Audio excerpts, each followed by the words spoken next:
After being unwell for quite some time, on advice and recommendation of his doctor, Professor Connery traveled to the small town of Underdog, Norway.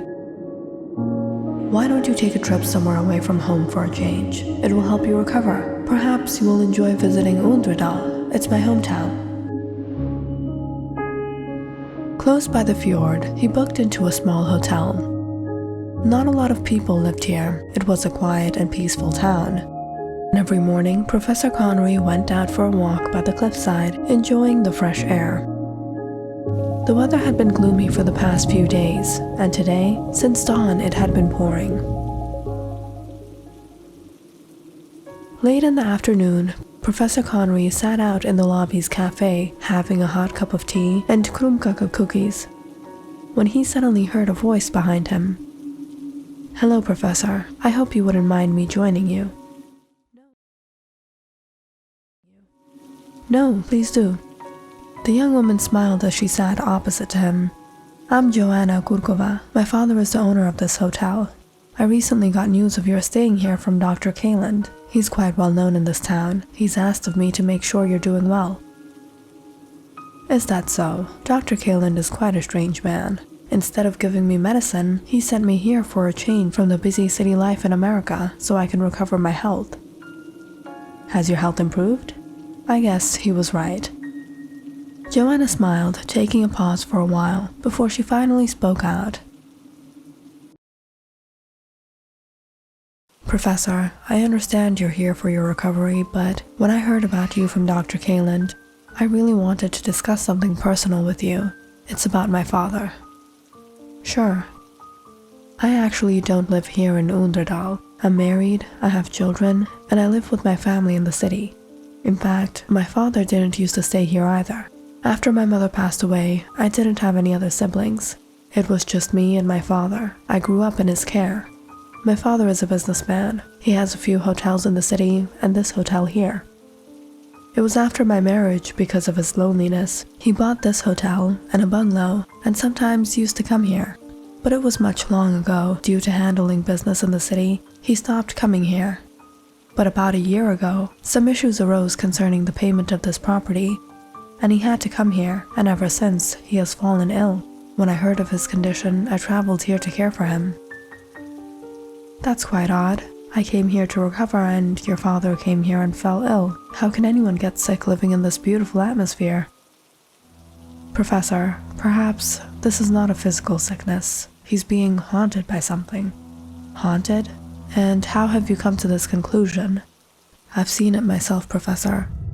I was staying at my father's bungalow one night when I saw a dark figure standing by the edge of my bed. I haven't stayed there since, and I've told my father to come stay at this hotel or at a nursing home, but he refuses to leave the bungalow. There's something there." "Have you shown him to the doctors?" "The doctors are pretty hopeless. They say he's lost his mind. My father is always paranoid. He's always frightened by something. He doesn't like staying in the dark. And these days, he's been having difficulty recognizing anyone. He doesn't want to meet or speak to anyone. Is it okay if I visit your father?" "Actually, Professor, I wanted to request you, but I was hesitant asking you of a favor when you've come to recover your health."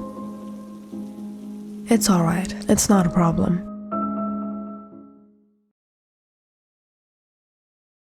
When the rain lessened to a drizzle, Joanna brought her car out, while Professor Connery walked out on his cane. "Is it a walkable distance?" "It's a 20 minutes walk, but it's raining and the roads have become muddy." "That's fine. I'd like to walk there, take in some fresh air." It was near sunset, and the skies had started to darken. "Did your father ever consider marriage after your mother's demise?" "No, he was close to my mother. Ever since her death, he's always had this guilt for having been overwhelmed with his business when he was married to her." "Was it a natural death?" "My mother had a weak heart. Her death was rather sudden, but it wasn't unexpected." As Professor Connery neared the bungalow, he looked at a single room to the left, lit bright. "That must be your father." "Yes."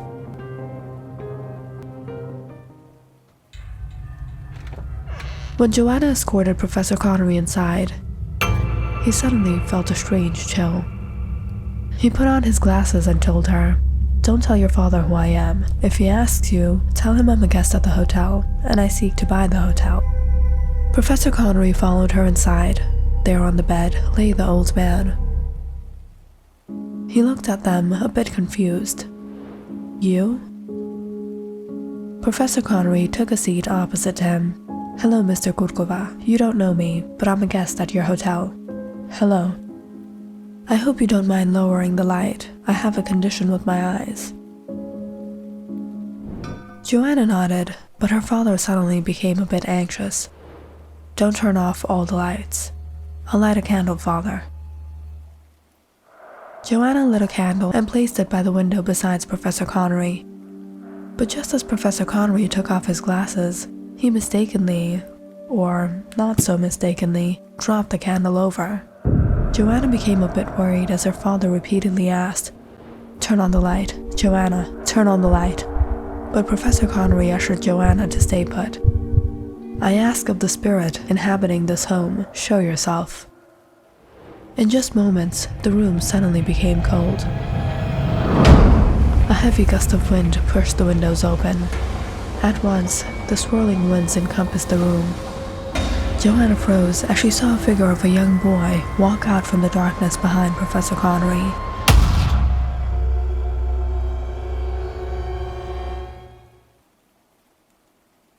Her father stared at the boy in fear, quiet. "Who are you, and why are you here? Are you here to play with me? Do you like playing games? What do you want from this old man?" "I like to play games. I just want to play with him." "Can't you see he doesn't want to play with you?" As soon as the words escaped Professor Connery's mouth, the entity became furious. "No, he has to play with me." Professor Connery felt a heavy force as the chair toppled over, and so did he. Joanna yelled out in fright before she ran to turn the lights on. But with the brightness, her father fell unconscious, and the young boy was nowhere to be seen. "Professor, are you all right? It was a mistake bringing you here." "I'm fine. See if your father's all right." Joanna rushed to shake her father, breathing out in relief when he opened his eyes. After arranging everything for him, Joanna and Professor Connery headed back to the hotel. "Professor, what was that?" "Joanna, are you hiding something from me?" "No, I've told you everything related to how this happened." After returning to the hotel, Professor Connery lay in bed, thinking about the boy. The following day, he decided to go out and investigate a little about Frederick Kurkova. There weren't many homes around this area apart from the hotel itself, but questioning a few locals, Professor Connery came to know of an orphanage nearby. So he went there to inquire. Is Frederick Kurkova associated with this orphanage in any way, or has he ever donated here? No, sir, he's never come here.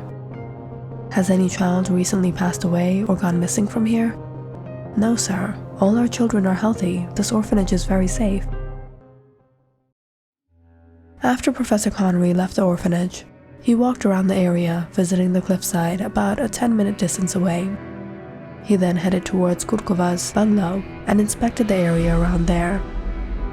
As it neared evening, he stopped by the cliffside near the bungalow. He took in the fresh air, looking out at the waters below, trying to understand everything Joanna had told him about her father.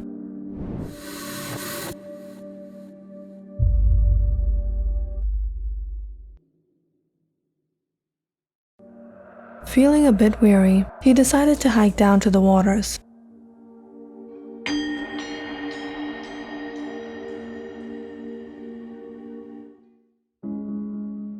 It was around 7 p.m. when Professor Connery returned to the hotel and called for Joanna. "Good evening, Professor." "Good evening, Joanna. I'd like to visit your father again tonight." "Professor, are you sure it's a good idea after everything that happened?" "Last time, I wasn't prepared." It was around 9 p.m. that Joanna took Professor Connery to meet her father again. They sat in the dark room in the light of the candle. What are you doing? Don't worry, everything will be fine. Strangely, the night was silent and peaceful. Professor Connery took out a small toy truck from his pocket. He spun it around as a soft tune began to play, and he placed it beside the candle. Joanna became startled as she heard the voice of the child from the darkness across the room. Are you here to play with me today? No, son, I'm not here to play with you, but I found your toy. I know what happened with you. Is there any way you can forgive your grandfather? Joanna couldn't understand what Professor Connery was talking about. Her father didn't have any children but her. How could this be his grandson? I'm not angry at Grandpapa. I love him. I just want to play with him. I want to be with him all the time. Son, I know what you crave. You crave love. Professor Connery turned to Joanna. Joanna, this is your son. My son? The boy turned to look at Joanna when suddenly the look in his eyes changed. He slowly stepped out of the darkness and took the toy truck in his hands.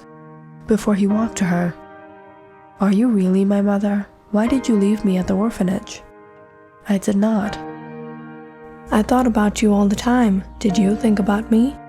Looking into the innocence of the young boy's eyes, Joanna began to tear up, but just when she went to wrap her arms around him, the boy vanished, and the toy truck fell to the ground.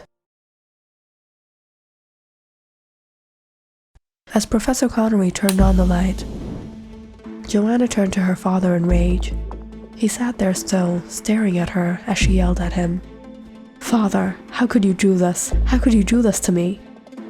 Joanna, calm down. He's no more.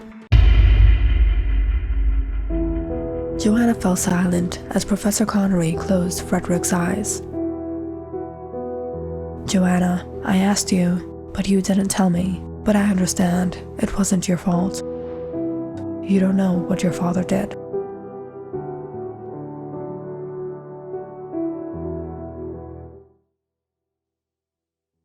It was nearly 10 years ago when Frederick Kurkova was living in the city with his only daughter, Joanna, that he discovered she was pregnant. She was only 16 at the time.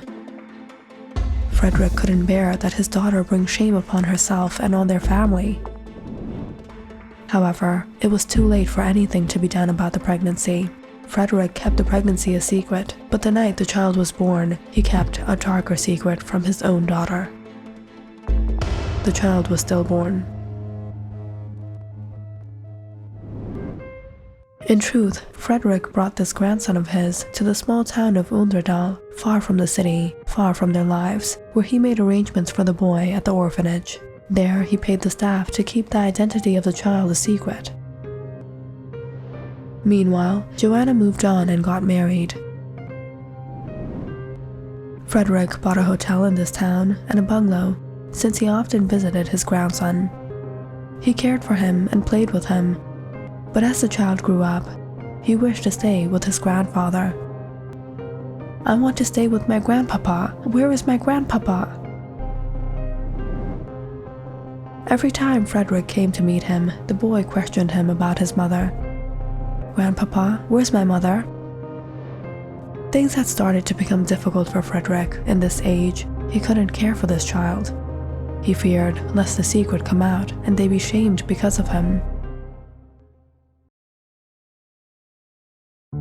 It was one of these days that Frederick took the boy out for a walk by the cliffside near his bungalow. I got you a new toy. Wow, an ice cream truck? Thank you, Grandpapa. That day, as Frederick played with his grandson, he had done something despicable. It wasn't pre-planned, but at the moment, he just did it.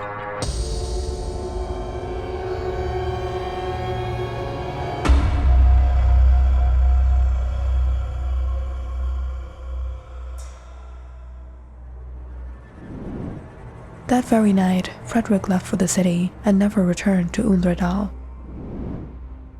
until he had to return on an urgent business trip to the hotel. That night, while he was sleeping in his room, he woke up to a soft whisper by his ear.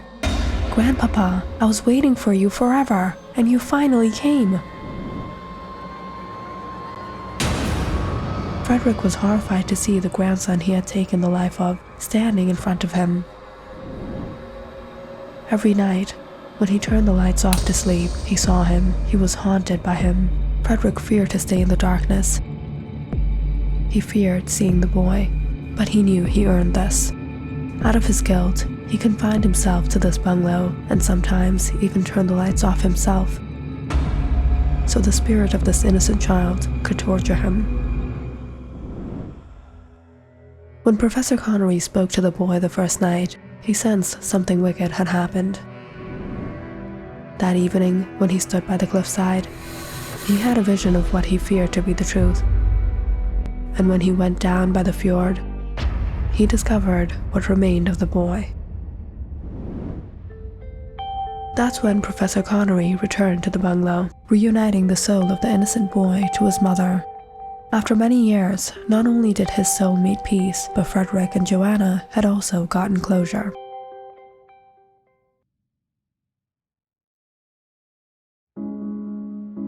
The following day, a funeral was held for Frederick Kurkova. But standing there amongst the locals, Professor Connery couldn't spot Joanna. Perhaps it was time he too should return home. But it was on his way out, when he stopped by the register, the management handed him a letter from Joanna.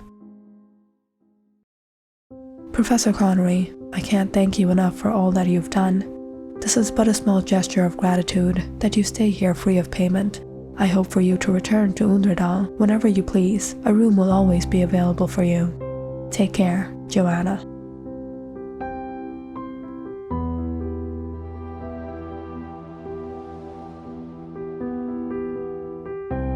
Click on the subscribe button and check out more awesome videos on our channel. And don't forget to press the bell icon because you know it's interesting.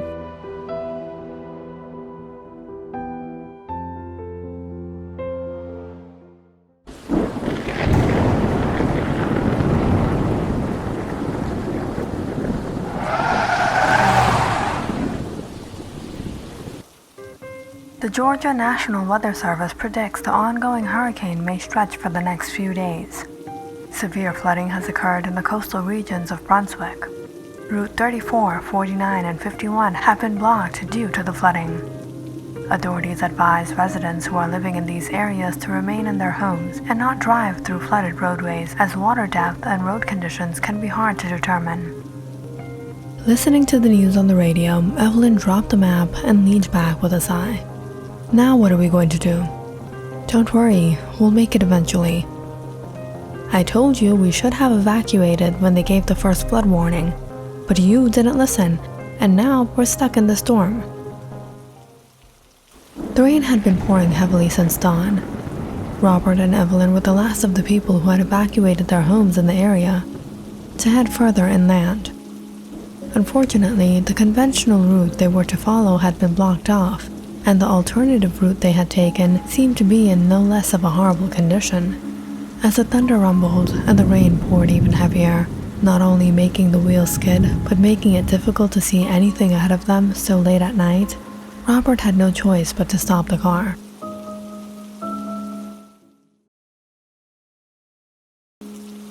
Give me the map. You never listened to me, Rob. Robert scanned the map for a while. If we drive 15 more minutes down this route, I think we'll reach a guest house.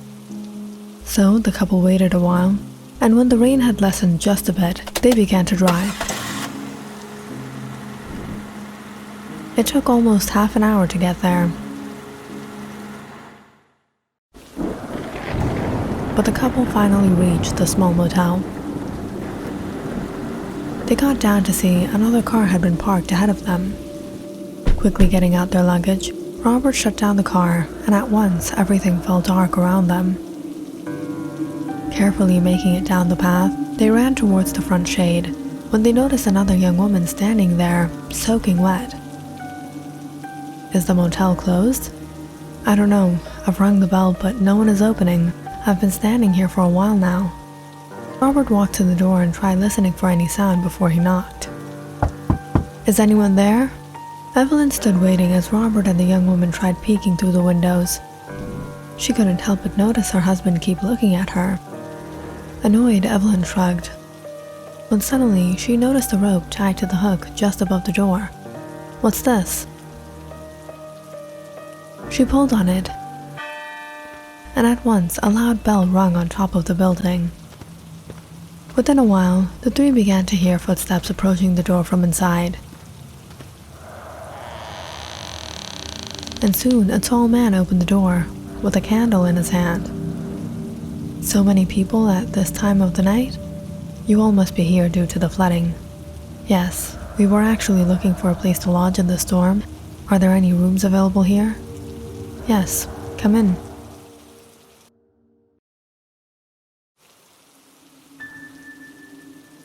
The man allowed the three in and escorted everyone to the hall. The weather has been quite harsh for the past few days. The electricity has been out since morning, so the bell hasn't been working, he said as he lit another candle and set it by the sofa. Well, with the condition outside, we're lucky to have gotten a place to stay.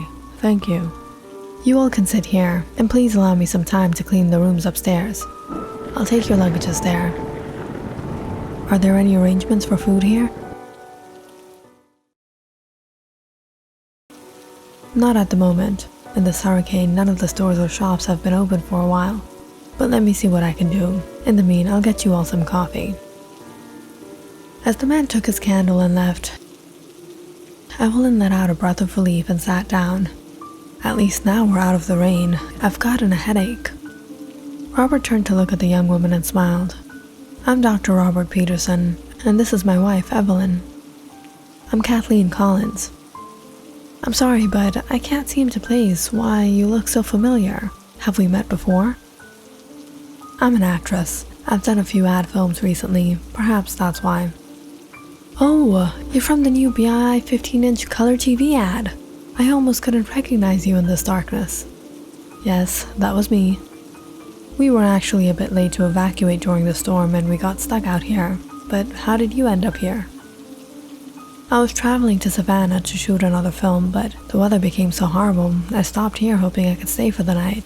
I would have left if you two hadn't arrived. Wow, what luck, Evelyn murmured as she looked into the rain. Within a while, the man walked down and placed the coffee on the table. Your rooms will be ready in just a while, he said before he went upstairs. As Evelyn quickly picked up her coffee to relieve her headache, she stared at Robert pick up a cup and offer Kathleen first. As a heavy gust of wind blew through the window, Kathleen shivered, taking a sip of her coffee. It's quite a chilly night. And you know what's perfect for nights like these? Listening to scary stories. Excellent. Why don't you share a story? Alright, if you insist. I actually know of quite a haunting tale. They say it's a true story. There was a young couple who flew from here to Italy to visit family after a long time. There they were traveling from a city to a coastal town and decided to take a scenic route to explore the country as well. But it was on the way, as they were crossing through a series of secluded mountain towns, that they stopped at a gas station to refill. However, seeing them, the gas station owner was quite surprised. Are you two foreigners? No, we're from San Remo. We're actually on our way home.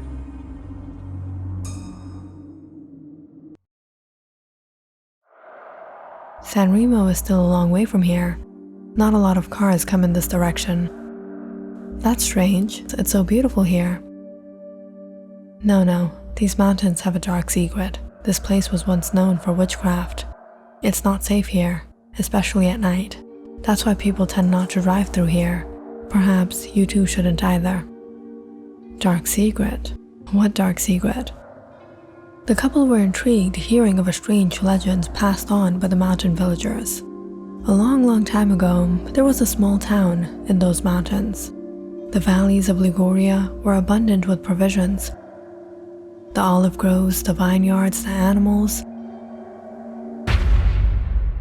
The people had never expected the coming of a harsh famine. Their crops began to fail overnight, Their cows became milkless. Their livestock began to perish without cause. Everything came so suddenly, it raised suspicion among the people. However, it wasn't until some men caught a few women sneaking out of their homes in the middle of the night that they discovered the real cause behind the chaos. These women were witches. They used to gather at night to conjure against the villagers. When the word spread, those women were all brought out and banished from their homes and expelled from the society. The trials lasted for 2 years. Some 30 women were alleged. Their properties were seized and their families were left homeless. They had no choice but to leave. But before they did, they cursed the men of that town. "You are no men, you all are wolves." They say those women seek shelter in those mountains, but as for the townsmen, no one knows what happened of them. But legend has it that they turned into wolves, now serving the witches as guardians of the hills Liguria.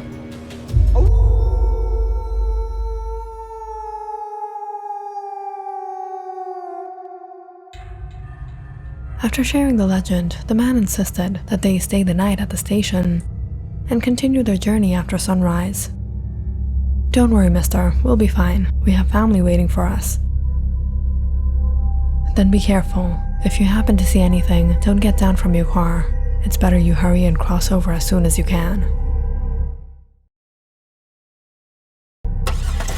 So the couple continued their journey, not paying much heed to the man's words. Superstitions in these small towns weren't uncommon. But some hours into traveling, the couple fell into quite a dilemma when they lost their way. "Liam, I don't think we're getting anywhere." "You're right.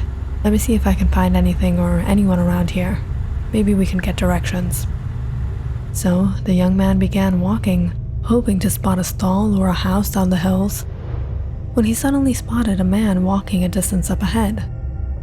"Excuse me, mister, would you happen to know which way it is to San Remo?" "This way." "Are you sure? We've come from that direction, and it's like we've been going in circles." "These mountains are my home." "All right, thank you." With that, the young man hurried back to his car. But just as he sat down, the couple stared at the man he had just spoken to suddenly begin to change. His back began to hunch, his arms and legs began to grow, until he bent over on the ground and walked off as a wolf.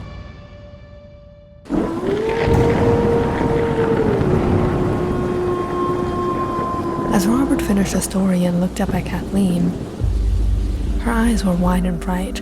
"That was so scary. I don't know how I'll be able to sleep alone tonight." What a stupid story. Now my head is hurting even more, Evelyn said, giving Kathleen a cold glare as she watched her staring at her husband. What did this girl think of herself? All of a sudden, the three turned to the creaking sound of the stairs to see the man had finally returned. "The rooms are ready. You may all go upstairs." Evelyn got up in a hurry, followed by Robert and Kathleen. "What is it? Why are you so upset?" "It's like you can't control yourself when you see women. Sharing scary stories, entertaining her. And what did she say? She won't be able to sleep alone tonight? Maybe you should go and sleep with her. That's what you really wanted, right?" "Evelyn, I was only trying to pass the time. It was nothing like that." Evelyn looked at him furiously before she went to bed without another word.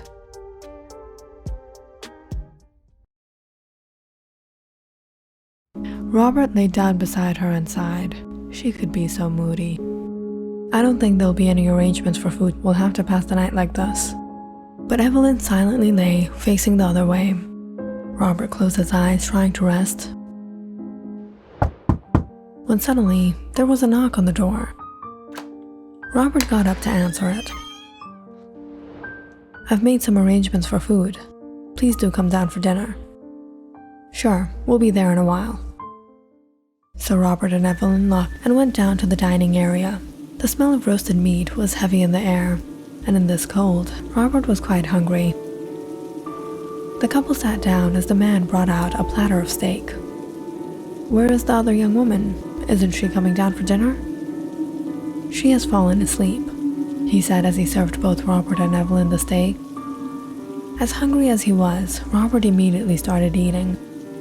But Evelyn scrunched her nose, looking at the food. "I don't want to have meat. Will it be possible to arrange any vegetables or fruit?" "No, madam. I'm not sure if I'll find any groceries around here, but perhaps I might be able to bring you some apples from the tree behind the motel." As Robert went to take a sip of water, he suddenly noticed how murky it was. The water is dirty. Perhaps due to the storm. This motel is very old. The plumbing and sewage is worn out. It seems the tap water has become contaminated. "So what now? How will we arrange clean water?" "That shouldn't be a problem. It's raining so heavily out. I'll see if I can collect some clean rainwater for drinking."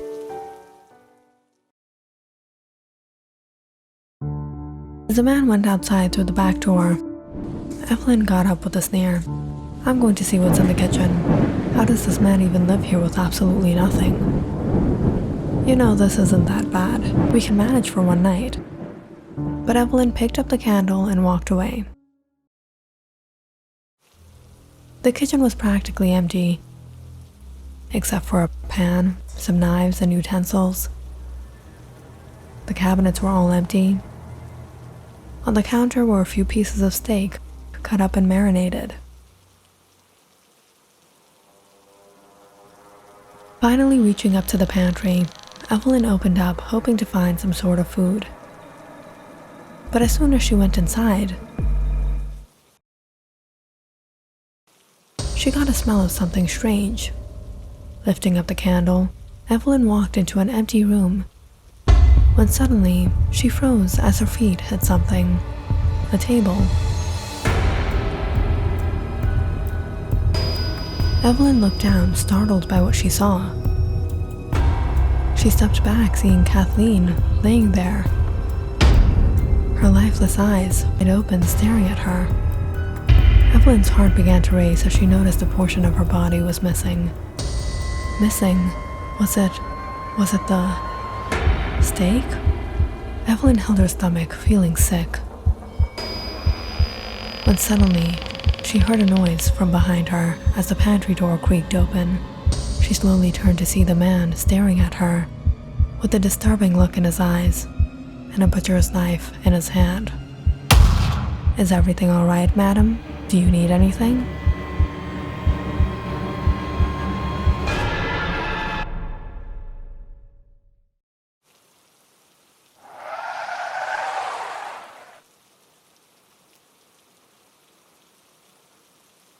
"There's a motel. Maybe we can stop here for the night." "The bell isn't working." "Here's the rope to the other bell."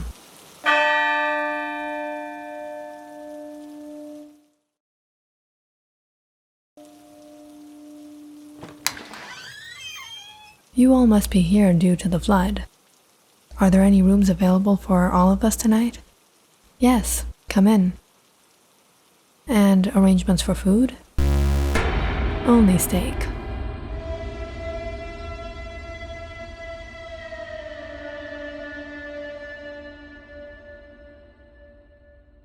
Click on the subscribe button and check out more awesome videos on our channel.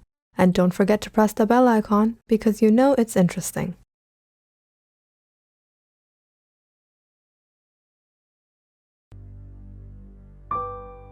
After both of Rosalind Cullen's parents passed away in an accident when she was 13 years old, she moved in with her maternal uncle Mason's family in the small town of Leavenworth in Washington.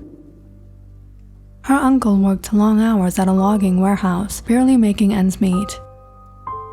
And her aunt, Tabitha, she was a stay-at-home mom to two of her kids. Aunt Tabitha didn't like Rosalind and didn't want Rosalind living with them, since they weren't well-to-do themselves and taking care of her would be a burden. Hence, when Rosalind moved in, she was never nice with her, and Rosalind found herself doing all the house chores. And when she turned 16, she started working at a daycare nearby to help out the family. This year, Rosalind finally graduated high school and was trying to apply to a college in the city, and hopefully, if she got accepted, she would move out. Rosalind's life wasn't picture perfect, but in all the difficulties, she had one solace, Daniel, whom she met in school. However, Rosalind was sure to keep this a secret, because if her aunt came to know, she would make it a big issue. Tonight, Daniel was dropping by to pick up her college admission papers that had to be sent out immediately. Fortunately for Rosalind, her room was on the first floor along with the living room and the kitchen, and her uncle, aunt, and cousins lived on the second. Around 7 p.m., Rosalind texted Daniel, "Hurry, everyone's upstairs." "Coming." Daniel left his bicycle at the Turner's fence and sneaked in through the backyard to Rosalind's window. "Got the papers?" "Yeah, here. Now go before anyone sees you." "Wait, when are we meeting again?" "Well, now that school's over, I'm not allowed to go anywhere, but maybe after work at the daycare." "Okay, I'll see you there." It was a Friday night in the Turner household. When Tabitha returned downstairs, she found Rosalind doing the chores. The winds were quite heavy out. The tree in the front yard swayed side to side as the rain began to drizzle lightly.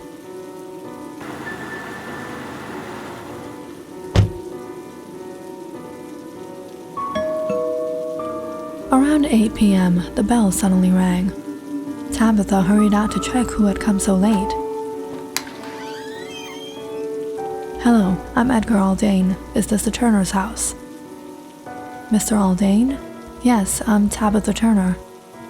"Mrs. Turner, I've come here because I've actually fallen into quite the dilemma tonight. An urgent business meeting of mine has come up, and my child's nanny can't stay past 9 due to a family emergency. I went to the daycare nearby searching for a babysitter, and they recommended me to your niece, Rosalind Collins. Will she please look after my baby tonight? I'll call her right out." Tabitha turned and yelled for Rosalind, but when Rosalind rushed to the door, she was surprised to see Mr. Aldain. "Rosalind, Mr. Aldain needs you to babysit his child tonight." "But it's so late." "But this is important. The nanny has to leave for a family emergency, so there is no one to care for the baby." "But how will I be there all by myself the whole night?" Seeing Rosalind's reluctance, Mr. Aldain took out an envelope. "It won't be for long. I'll come back before midnight, and I'm willing to pay you double." Before Rosalind could say anything, her aunt accepted the money. Reluctantly, Rosalind nodded her head and got ready to leave with him. What was so urgent at this time on this rainy night? And the nanny too had a family emergency? Leavenworth was a small town, and everyone knew Mr. Aldain. He was one of the richest men who lived in his mansion on the far end of Leavenworth by the edge of the mountainside. In this town, everyone spoke of a mystery surrounding the Aldain mansion. It was about a year and a half ago that Mr. Aldain's wife had mysteriously passed away during childbirth, and ever since then, Mr. Aldain had been raising this child of his all alone.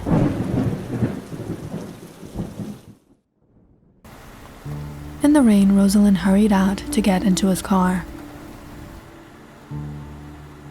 "You'll have to be all alone with the baby, but there's no reason to worry. The Aldain mansion is very safe."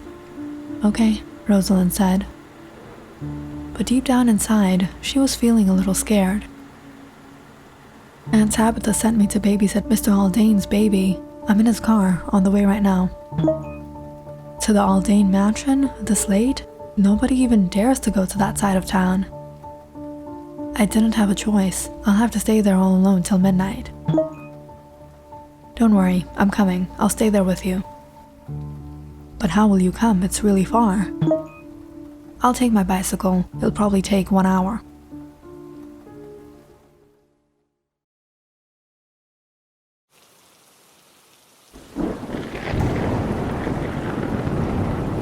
In about 20 minutes, Mr. Aldain and Rosalind drove in through the large metal gates around the Aldain mansion. Seconds into knocking the door, The nurse opened up, looking quite anxious. "Go sit in the car. I'll take you," Mr. Aldain said. As the nurse hurried out, Rosalind followed in. She looked around the mansion. There were antique decor set up all around. Bows, arrows, masks, ancient beadwork, and a large chandelier sparkling up top.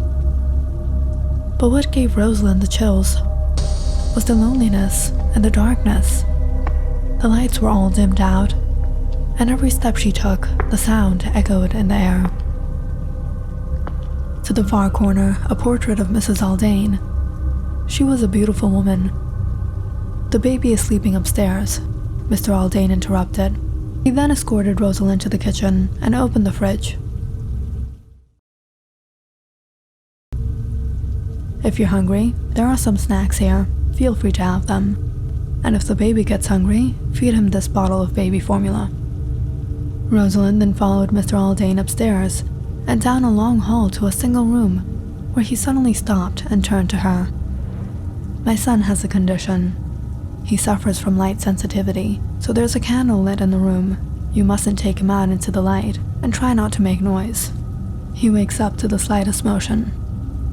He then slowly creaked the door open and walked towards the crib. My son. The baby was sleeping sound.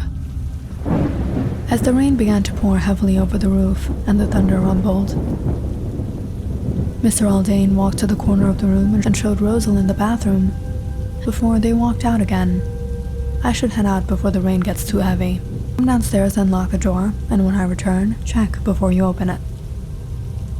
As Mr. Aldain went out the front door, Rosalind caught sight of the nurse sitting anxiously in his car. Was it the family emergency or something else? Why was she behaving so odd, so scared? As soon as Rosalind locked the door, she heard a second click from outside. Mr. Aldain had locked it from outside as well, and the whole bungalow once again fell silent. She then hurried back upstairs and tried texting Daniel, but she no longer had network. She went back into the nursery. Looking around the dimly lit room, Rosalind drew the curtains a bit to take a look outside. There were numerous plants and trees, and by the window itself was a thick root growing up the mansion. Daniel would probably be able to climb up this way.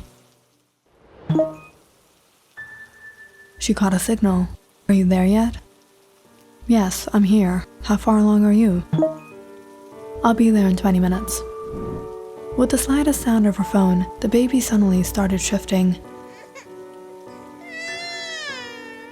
"I'll talk to you later, the baby's crying." Rosalind hurried to soothe him. The child was so cute. He had just started teething. But when rocking the crib or picking him up didn't work, Rosalind set him down and quickly ran to the kitchen and brought the formula. She slowly rocked the crib as she held the bottle to him, and soon the baby started to fall asleep. It was just then that Daniel texted her again. "I'm here. Mr. Aldain locked the mansion from outside, but there's a window in the nursery. You can climb up." "Alright, I'm coming." Slowly picking up the bottle, Rosalind went to open the window. A heavy gust of wind blew in, and so did the rain. But as she went to look out below, she dropped the bottle in fright when a few bats flew into the room. With a commotion, the baby woke up again. Rosalind took the child in her arms, once swaying side to side in her arms, then trying to sit him on her lap, and lastly standing up and putting him over her shoulder until he finally fell asleep. And just as she laid him down, Daniel climbed in. "Did the baby fall asleep? Don't make noise. He wakes up to the slightest noise or light." As the rain began soaking everything inside, Rosalind hurried to close the window, staring out at the large maple tree in the backyard, now seemingly so dark. Are those bats or owls on that tree? Daniel, shh! Rosalind then quickly went out to the kitchen and brought back some paper towels for Daniel and cleaned up the baby formula she had spilled all over. Just barely stacking them aside, the two then tiptoed out the room. "You're still soaking wet. The things I do for you. There's a fireplace downstairs. You can dry up there." So Rosalind and Daniel went downstairs and started up the fireplace. "Aren't there any mirrors in this mansion?" "You're right. I didn't see any. In fact, the bathroom upstairs doesn't even have a mirror." "Strange." Daniel walked around amazed by everything in the mansion. "This feels so unreal. Everyone talks of the mystery of the Aldain mansion, and we're here right now, all alone." The couple walked around, picking up the small showpieces and looking at the decor hung up on the walls. "Everything is like from centuries ago. How old is this mask?" "Well, these are rich people. He probably collects antiques." Daniel and Rosalind then stopped by the large portrait. "This is his wife. She looks so young. You know what people say about her. There's no explanation to her death. I thought she passed away during her childbirth." Rumors are she mysteriously passed away at the time of her childbirth, but nobody knows for sure what actually happened. Sometime into exploring the mansion, the two suddenly heard the sound of the car outside. "That must be him. I'll go and wait for you outside. Text me when you leave, so I can follow you guys." "All right." After Daniel went out the window in the nursery again, Rosalind quickly picked up all the tissues and hurried to the kitchen to throw them out. When she brought it out, however, she was surprised to see that the tissues soaked in baby formula had all turned black. Hearing the doorbell, she quickly discarded everything and went to answer it. Peeking through the peephole, she saw Mr. Aldain. When she opened up, Mr. Aldain looked at her strangely. She felt a little uncomfortable when he didn't move his gaze, but alas, he finally spoke up. "It's getting late. I should drop you home. But what about the baby? He's sleeping. He won't be waking up the whole night." As Rosalind sat out in the car, Mr. Aldain checked up on the baby before he locked up the mansion again. This time, the entire ride back home, he was absolutely silent. It was midnight when they reached the Turner's house. "Thank you. If you ever need anything, the Aldain mansion is open to you." Rosalind awkwardly smiled. She found Mr. Aldain quite odd. But she was finally home and relieved. Everyone else was asleep, and Rosalind too felt awfully tired. "I'm home. You should go home too." And before she knew it, she fell asleep. The next day, she woke up feeling a strange headache and her aunt screaming outside. "It's 7 p.m. and look how this princess is still sleeping." Rosalind woke up startled to realize she had slept through the whole night and the entire day. But why was she feeling like this? A horrible migraine, and she felt so hungry. She went out to the kitchen and made herself a sandwich, but when she sat down to eat it, she felt like gagging, swallowing down the food. How old is this? Is this expired? "There you are. Is this all you do? Sleep and eat? Help me clean around the house." "Aunt, I'm not feeling too well." Excuses. But Rosalind truly wasn't feeling well. It was late that night. She decided to take a shower.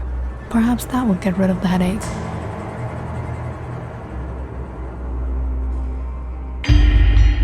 What is that? A pimple?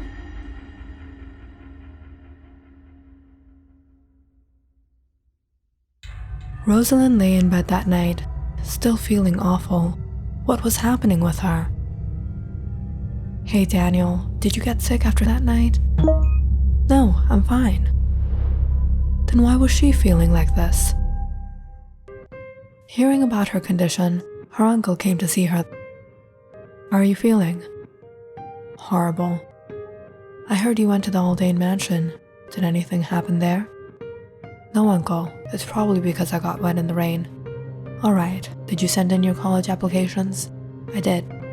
That's good. Why don't you take some painkillers and get some rest? But the medicine had no effect. And Rosalind's condition only worsened. She could no longer sleep. And the following day, her uncle was at work, her cousins at a friend's house. The house was silent. Maybe she could try to sleep now. You're still in bed?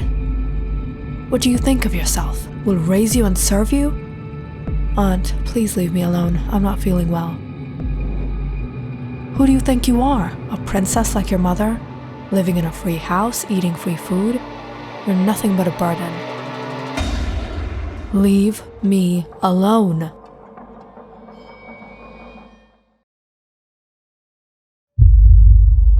Tabitha suddenly fell silent, seeing Rosalind get up from her bed and walk towards her.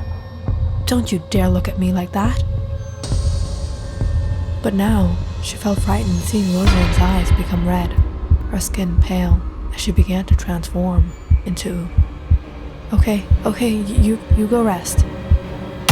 What did you say about my mother?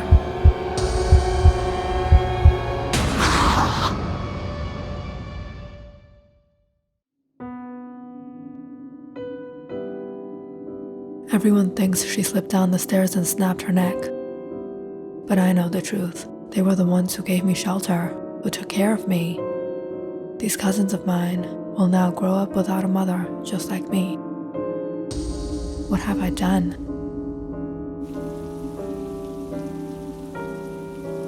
Daniel, forget me. I'm not the same anymore. What are you saying? What happened? You won't understand.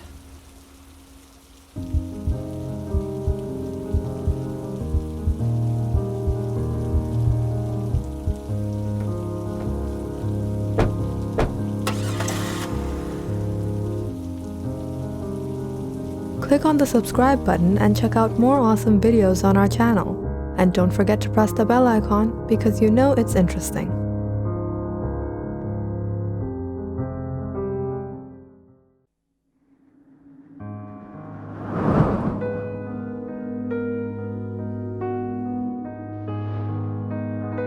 Matthew Coleman was a well-known practicing psychiatrist in Cleveland, Ohio. Over the years, he had built a good reputation for himself. He was successful and progressing in his career. He was married, well settled with a house and a car of his own, and even had 2 children. Everything in his life was going great until he met Cassandra about 5 weeks ago, and now it seemed all the happiness in his life had become lost. That morning, 5 weeks ago, he was running late for work, having dropped off his kids to school. He rushed into his office, greeted by his receptionist like every other morning. Good morning, Dr. Coleman. Morning, Anna. Are there any appointments scheduled today? Yes, there's a new patient. She's been waiting a while. All right, send her in. Matthew sat down in his office, looking through the patient files. It was a young woman named Cassandra Galen. When she first walked into his office, Matthew was surprised by how good-looking she was. Her smile, her body language, everything about her said she was confident. Why was she even here? Hello, Miss Cassandra Galen. How is everything? Hello, doctor. It's complicated. But I'm still in doubt whether it was the right decision for me coming here. If I should be here at all. Well, if you're here, there must be a reason for it. There's no shame in seeking help. That doesn't make us weak. Even the strongest of us sometimes need that support, and above all, whatever conversations we have here will remain here, absolutely confidential. Doctor, I'm not a good woman. I've done many bad things. Things that are immodest and unspeakable. I don't know why I'm like this. Or why I can't just be normal like other women.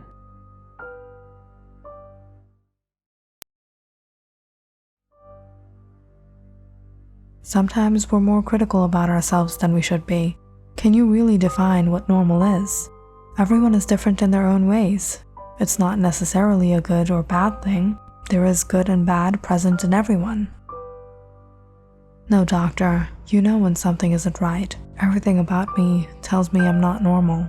I have a problem. I'm not like the others. Why do you say that?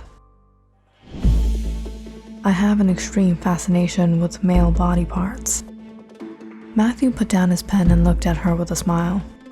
To be honest with you, Cassandra, that's actually quite normal. We all have our fantasies.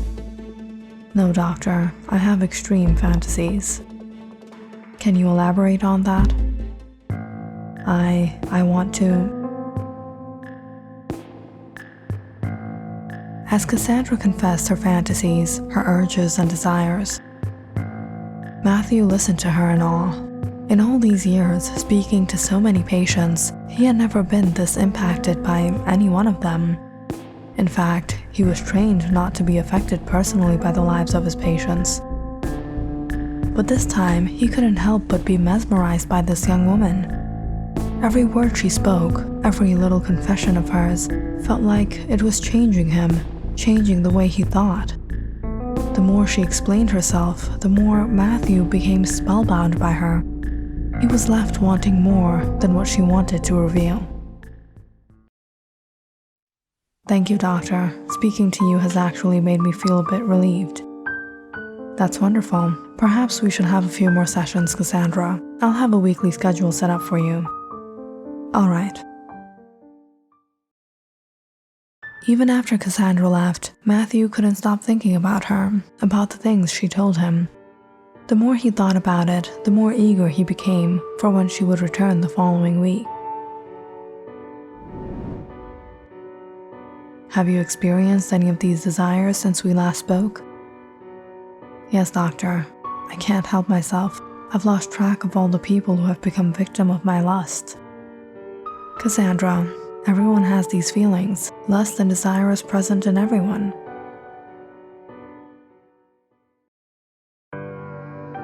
Matthew tried to understand her. He spoke with her for longer than he counseled any other of his patients. Perhaps not to help, but because he himself couldn't help develop lust for her. He was having desires he never had before. He was struggling with urges he never felt before. Every session with Cassandra felt like it was transforming him psychologically, and things were getting to the point where he was changing as a person.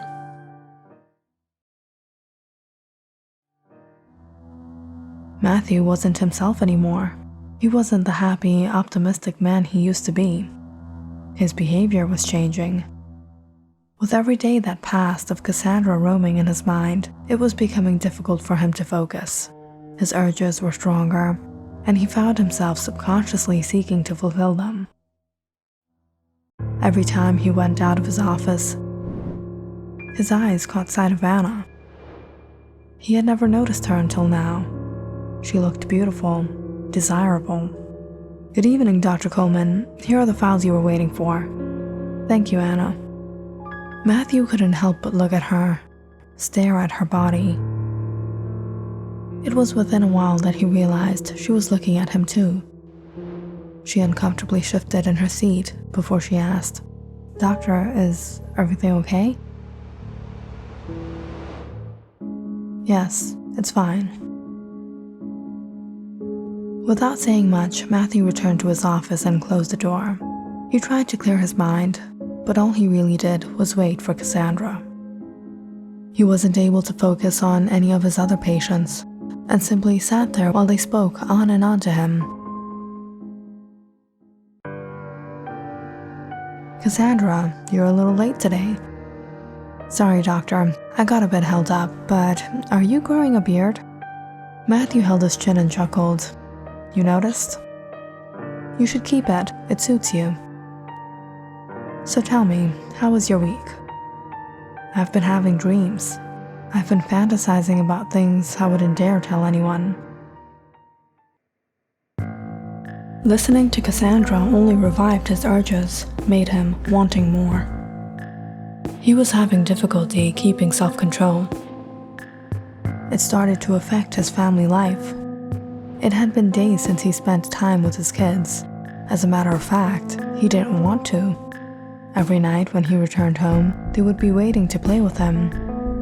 But Matthew simply ate his food, didn't talk much, and went to his study. What happened to Dad? Is he okay? Mom, is Dad angry with us? No, sweetheart. Maybe he's just tired from all the hard work. Sarah, his wife, had even noticed a change in him.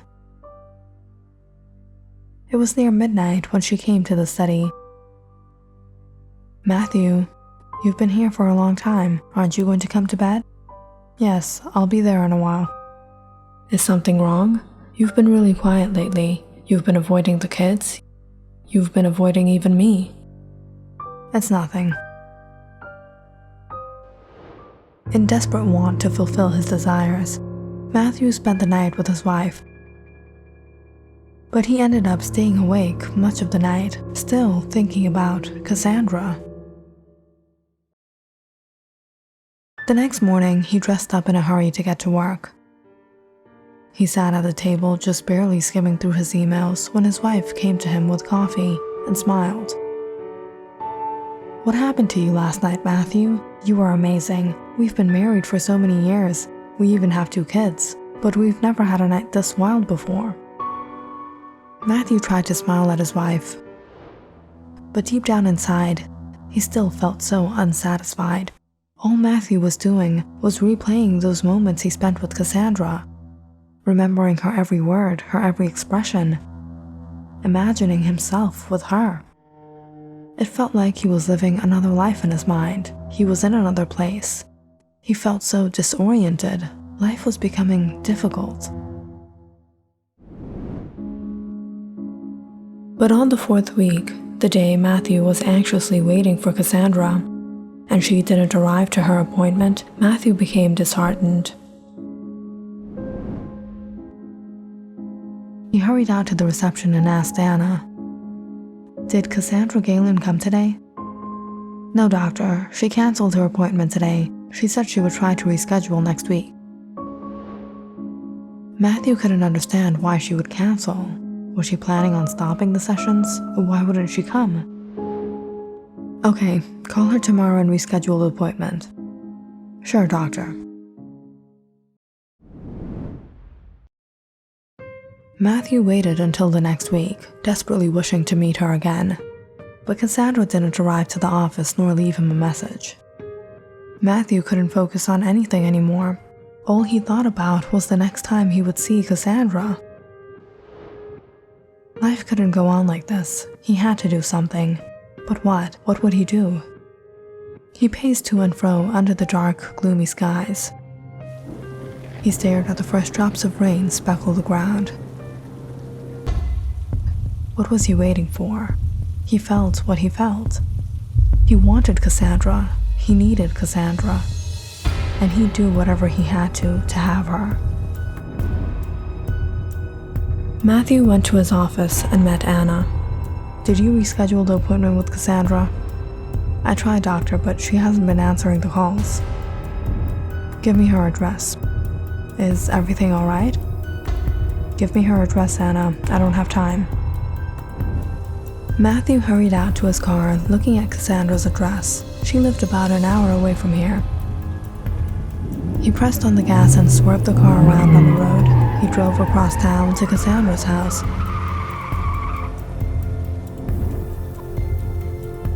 And parked on the other side of the street, trying to get a glimpse of her through the window. It was dark. The shades were drawn. Desperate, Matthew went out into the pouring rain and walked onto her porch. Now soaking wet, he knocked on the door. But there was no answer. It was late at night. She had to be home. Why wasn't she opening? So Matthew went to the back of the house and broke in through one of the windows. He stepped inside to a dark house. The sound of the raindrops were heavy on the roof as he walked down the hall, peering into each room. All of a sudden, he heard a voice behind him. "Why are you here?" turned to see Cassandra standing there, staring at him. I want you. No, you don't want me. You're right. I don't want you. I need you. Matthew, it's better you go from here. Don't tempt me. I won't be able to help myself. You don't have to hold back. I want to be your victim, Cassandra. Make me your victim. As Matthew walked up to her, Cassandra stared into his eyes. Deep down inside, I almost lost control when I was speaking to you. I wanted you too. I didn't know if I would be able to resist, so I stopped coming. You don't have to resist anymore. I'll fulfill all your fantasies.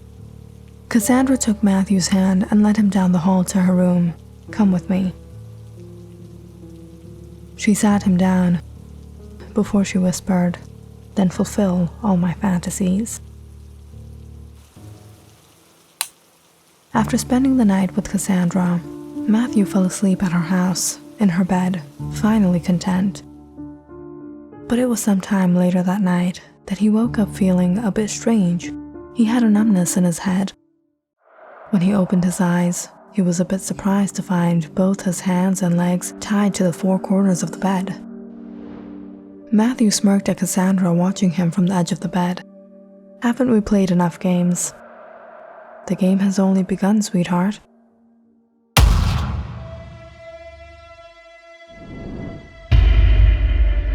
Matthew suddenly froze seeing Cassandra playing with a scalpel in her hands. She crawled onto the bed by his feet, but now every motion she took towards him brought not lust, but fear. All this time, Matthew had thought Cassandra's hunger was like his hunger, but now he realized Cassandra's hunger was very different from his own. She was right. She wasn't normal. She wasn't like the others. What she had was a very different kind of urge for a man's body, the only thing that brought her a bizarre satisfaction and contentment. And now, Matthew was going to be that man. Cassandra, no, Cassandra, listen to me. You need help. Didn't you say you'll fulfill all my fantasies?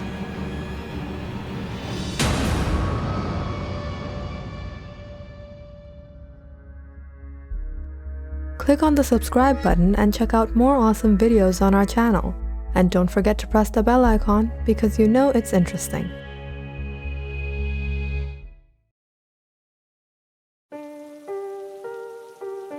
Linda, where are you going? Away from you. Linda, stop! Linda!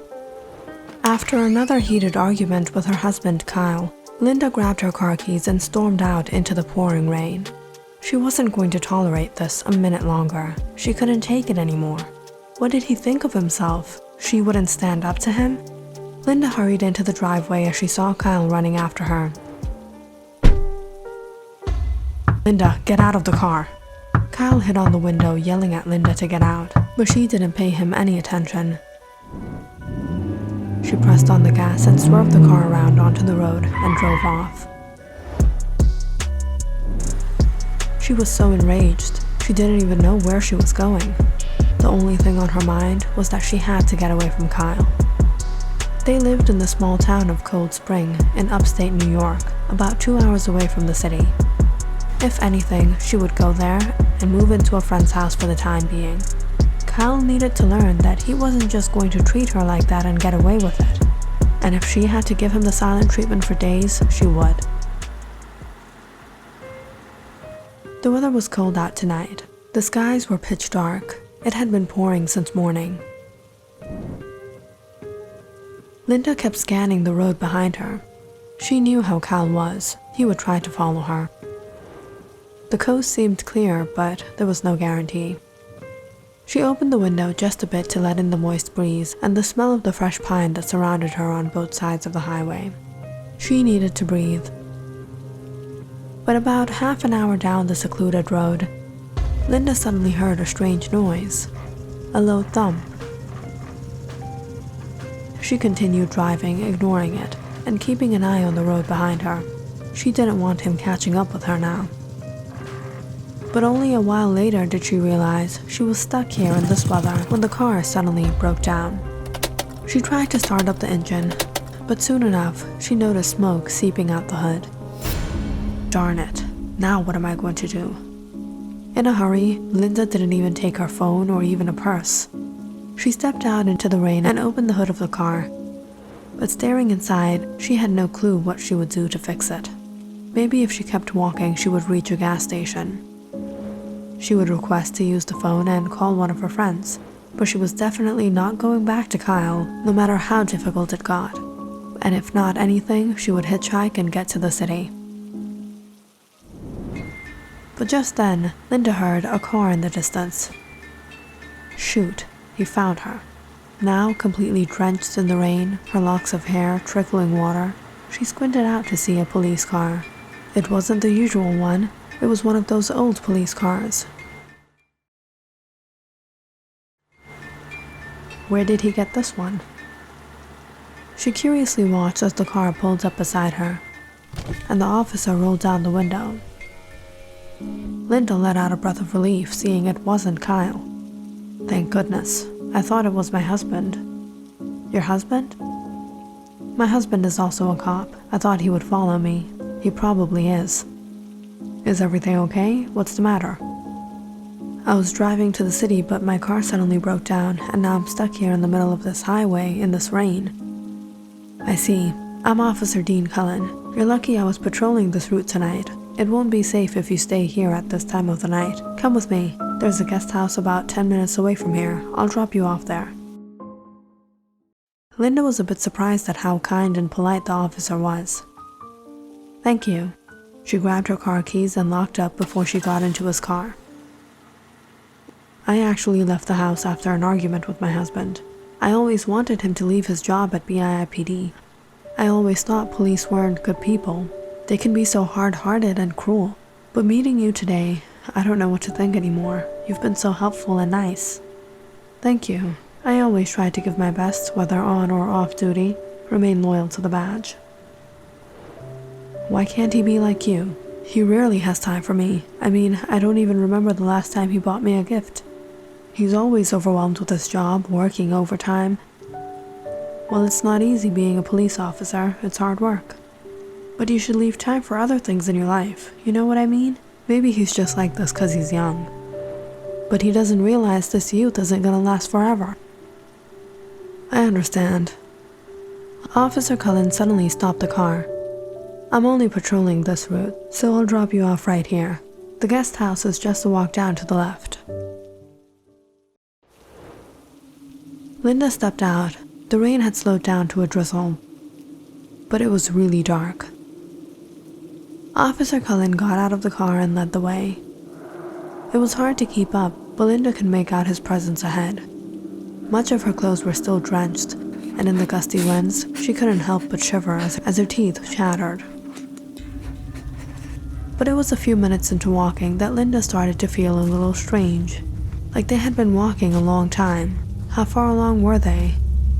She continued on, taking step by step onto the rocky, moist ground, when she suddenly tripped a little as her feet hit some small pebbles. Losing her balance just a bit, Linda caught herself from falling down. But just as she was to take another step, she suddenly felt a hand grasp onto her arm and pull her back. She turned around, shocked to see Kyle. What do you think you were doing? Were you going to take your life? Linda anxiously looked around. They were standing in the middle of nowhere by the edge of a cliff. Her heart beat fast as she looked at the 100 feet drop below her. How did she get here? Weren't they going to the guest house? Kyle, where did you come from? After you left, I took my car out and followed after you. I thought I almost lost you when I found the car in the middle of the highway. I kept searching for you when I spotted you walking out towards the cliffside. Couldn't you hear me calling out to you? Why didn't you stop? Linda was confused. I didn't hear anyone. I came here with a police officer. He was taking me to a guest house. Where is he? Where did he go? What officer? I saw you walking here alone. No, he was here. He's the one who dropped me off in his car. His name was Officer Dean Cullen. The look on Kyle's face suddenly changed. Officer Dean Cullen? But how? He's dead. I heard about him. He used to work for the BIIPD about 20 years ago.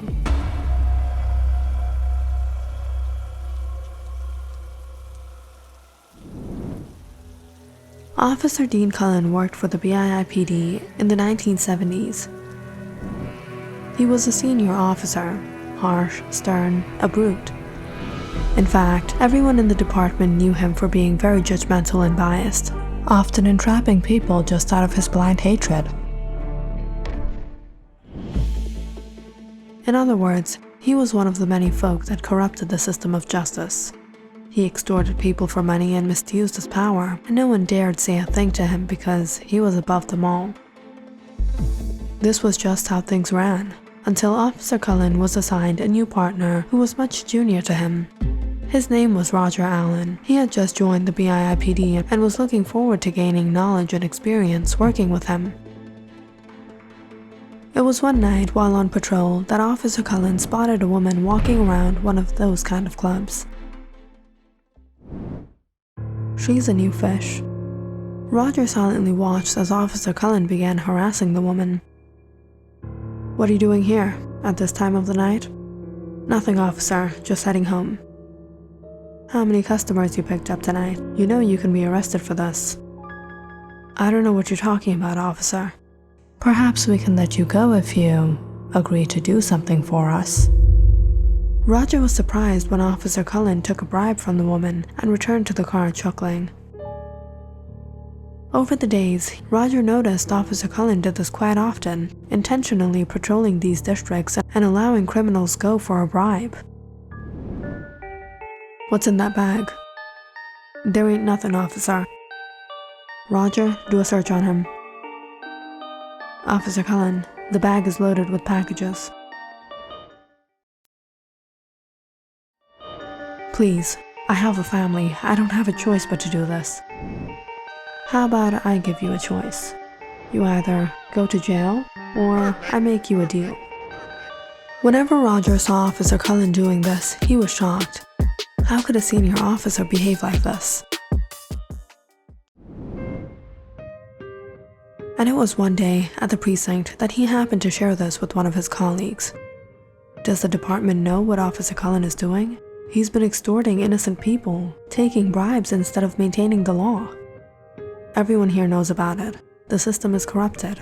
It's not just him, but many of the higher authorities do this. There's nothing we can do, especially to Cullen. He's got a political link. If we stand against him, he won't spare any of us. So Roger too kept silent, but it was one day that he witnessed something that changed everything. Officer Cullen had stopped a man for speeding and began giving him a hard time. "You have to get out of the car." "I didn't do anything wrong, I'm not getting off." "You have to get out." "No." When the man refused, Officer Cullen stepped back. "What is that in your hand?" he shouted at the man. "Are you carrying arms?" "No, I don't have anything on me."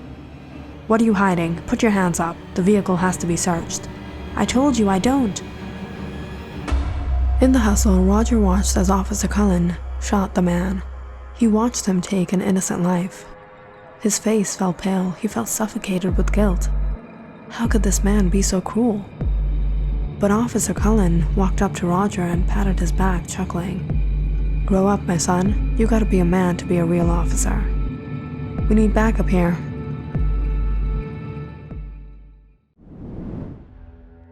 Roger felt so devastated. He couldn't stop thinking about that man. His shouts for justice constantly repeated in his head.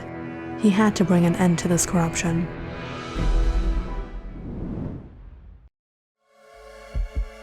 And it was on the next instance, when Roger saw Officer Cullen stop a young woman for DUI, that he decided he wasn't going to let him get away with injustice again. "Step out of the vehicle. You have to take a sobriety test." "Okay, officer. Come with me." Roger became anxious seeing Officer Cullen take the intoxicated young woman into the woods. It was right then and there that Roger became abhorred, knowing his sick intentions.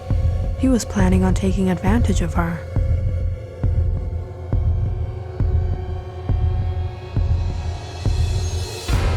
It was that night, in the middle of the woods, off the highway on Route 9, that Roger had taken the life of Officer Cullen.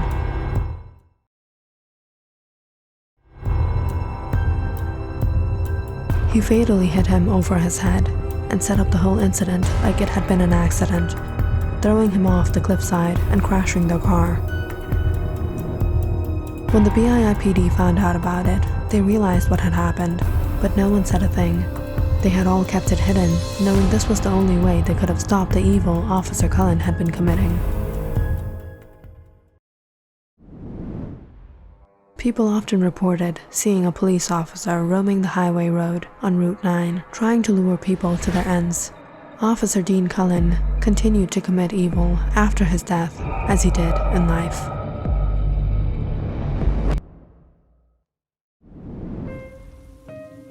Linda looked at how worried Kyle was. He had just saved her life.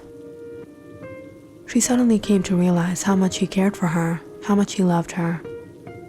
In all this rain and wind, he didn't stop searching for her, but she had been so selfish to only think about herself. Linda always hated how police were so brutal. She hated when she saw the news reports of officers hurting civilians, taking advantage of their power. She always argued with Kyle for working with those kind of people, calling him unjust, but he wasn't like that. I'm sorry, Kyle. I was wrong to judge you. There might be bad ones, but there are also good ones, and I'm happy to be with a good one. Kyle smiled, seeing Linda shiver in the cold. You don't need to be sorry. Now come on, let's go home.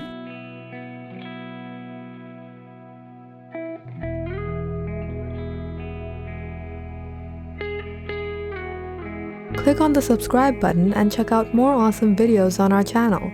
And don't forget to press the bell icon because you know it's interesting.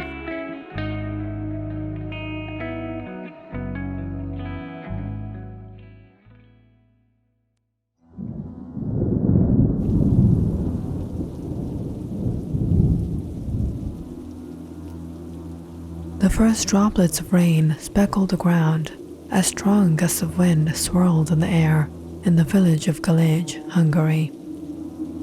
The weather was chilly and the skies cloudy and dark all throughout the day. Every now and then, people looked up, seeing the flashes of lightning. Their hearts trembled hearing the thunder rumble after it.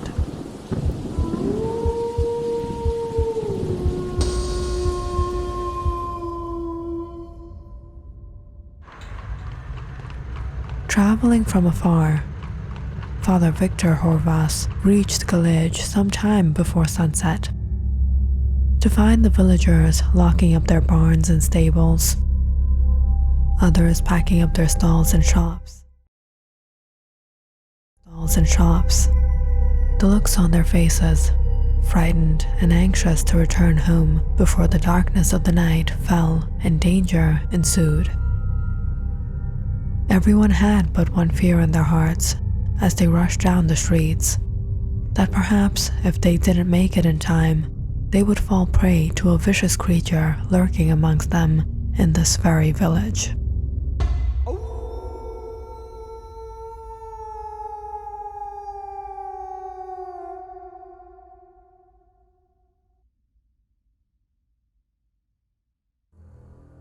Father Victor had received news that in the last 2 months, 8 people were found, their bodies in dreadful conditions, their throats slit from ear to ear, hearts ripped from their chests, their flesh torn apart. None but the strong-hearted could bear the sight of the gruesome fate they suffered. The situation of this village had become so haunting that the Duke had passed a law that no one was allowed to be out after dark. Travelers weren't allowed to travel in or out of town, nor could anyone even find a doctor if they fell sick at night. There was no way one could reach another. None but the Duke's soldiers were out patrolling the streets, to keep guard till the rising of the sun. But even then, no one in the quiet village could rest in peace, knowing something was there. Outside the four thin walls, they locked themselves and their families in, deluding themselves with a sense of security.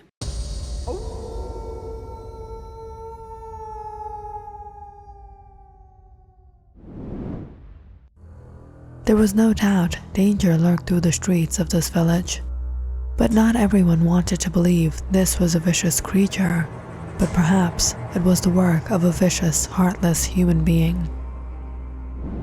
A werewolf only preys under the full moon.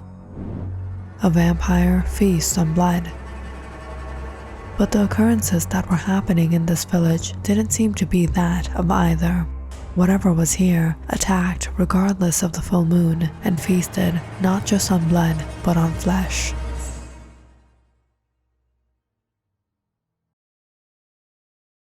But whilst the rest of the village locked their windows and doors, praying for the night to pass, Father Victor had come not to hide, but to face this vicious creature. Sometime before sunset, the Milners were preparing to close their inn when a man walked in. These times were very bad times. It was hard to trust anyone, and this man seemed to be new to town.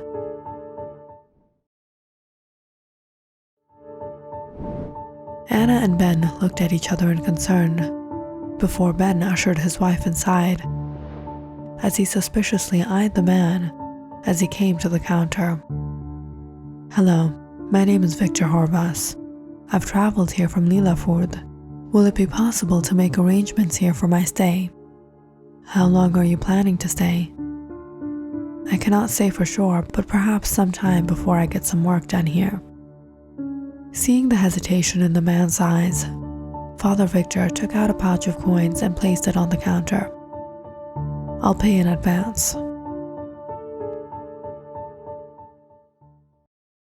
Finally, having found a place to stay, Father Victor lit the lantern in his room and looked out into the evening skies.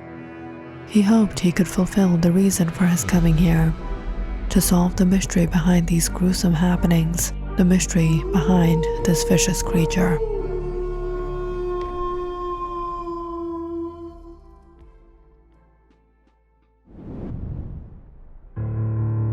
As the rest of the villagers hurried to hide in their homes, Vincent too was hiding out, not from a vicious creature, but to spy on the Duke, Alexei Gellert. After serving 3 months behind bars for theft, Vincent had finally been released and returned to the village.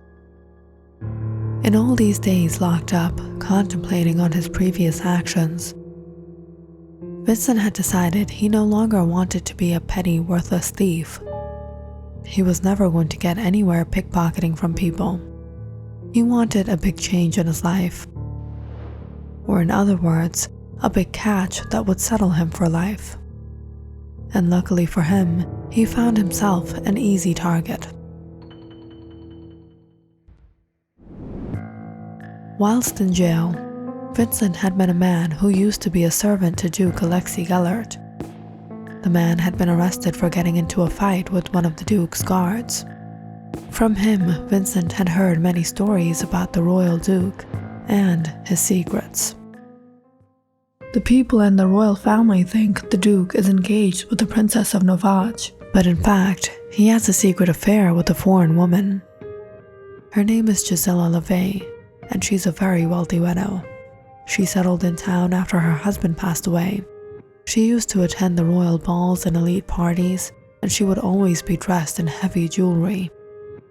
It was at one of these elite gatherings that Gellert had met her, and they developed an intimate relationship. This relationship progressed rather quickly, but to keep it a secret, Gellert arranged for a house for Gisela by the outskirts, where she lived all alone, except for a servant of hers. She invited no one, and no one visited her, except for Gellert on every Sunday evening, when Gisela would send off her servant as well. Vincent could care less about the ongoing love affairs of the Duke. But knowing about his vulnerable love, Gisela LeVay, he wasn't going to let go of this grand opportunity to gain massive wealth. For the past 2 weeks, Vincent kept a good eye on the Duke's palace and found Gisela LeVay's house. Every Sunday, Gisela sent off her servants an hour before sunset and left a lantern by her window as a sign to Gellert that she was alone. And exactly an hour after sunset, Gellert set off in his carriage with a single driver to her house. When he reached there, seeing the lantern, he knocked on the door 3 times, to which Gisela opened and allowed her lover in. But today, things weren't going to go as planned for them, but as Vincent planned. As the rain became heavier, Vincent chuckled. His plan had become even easier for him now.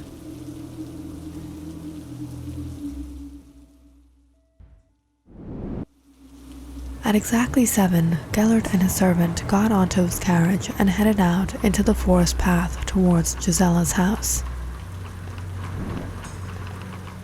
The distance was about 2 hours away, through nothing but isolated jungles. Keeping distance, Vincent followed after them on his mule, waiting for the moment Gellert's carriage would stumble into the ditch he had dug along the way. As soon as the carriage wheels would slip in, not only would they be stuck, but the wheels would break. What was that? My lord, the carriage is stuck, and the wheels have gotten damaged. Now what? We have to get there. My lord, we won't be able to go far like this. It seems like a better idea to return to the palace. We can get a new cart and come again. No, I'll stay here in the carriage, and you take the horse and bring another carriage back. But, my lord, it has gotten dark, and you know these are bad nights. How can I go? Seeing Gellert sit in his carriage hopelessly trapped in the middle of nowhere, Vincent smirked. Now he could move on to his next step. As the night fell, Vincent threw a cowl over himself and headed to Gisela's house.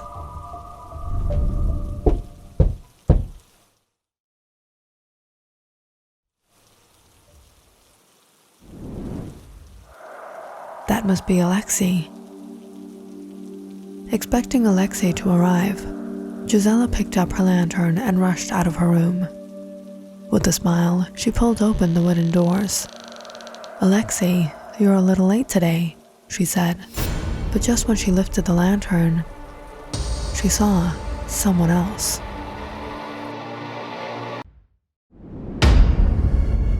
Vincent immediately took out his knife and pushed the woman inside.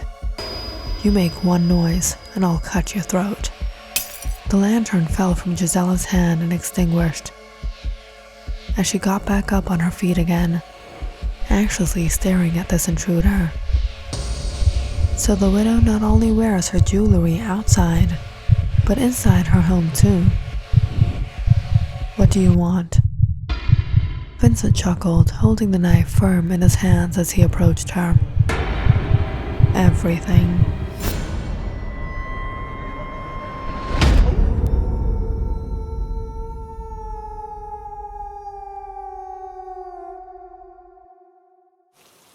Gellert and his servant spent the entire night stuck in their carriage in the middle of the forest.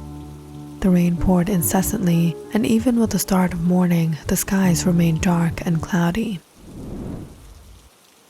Back at the palace when the Duke hadn't returned, his men set out in search for him.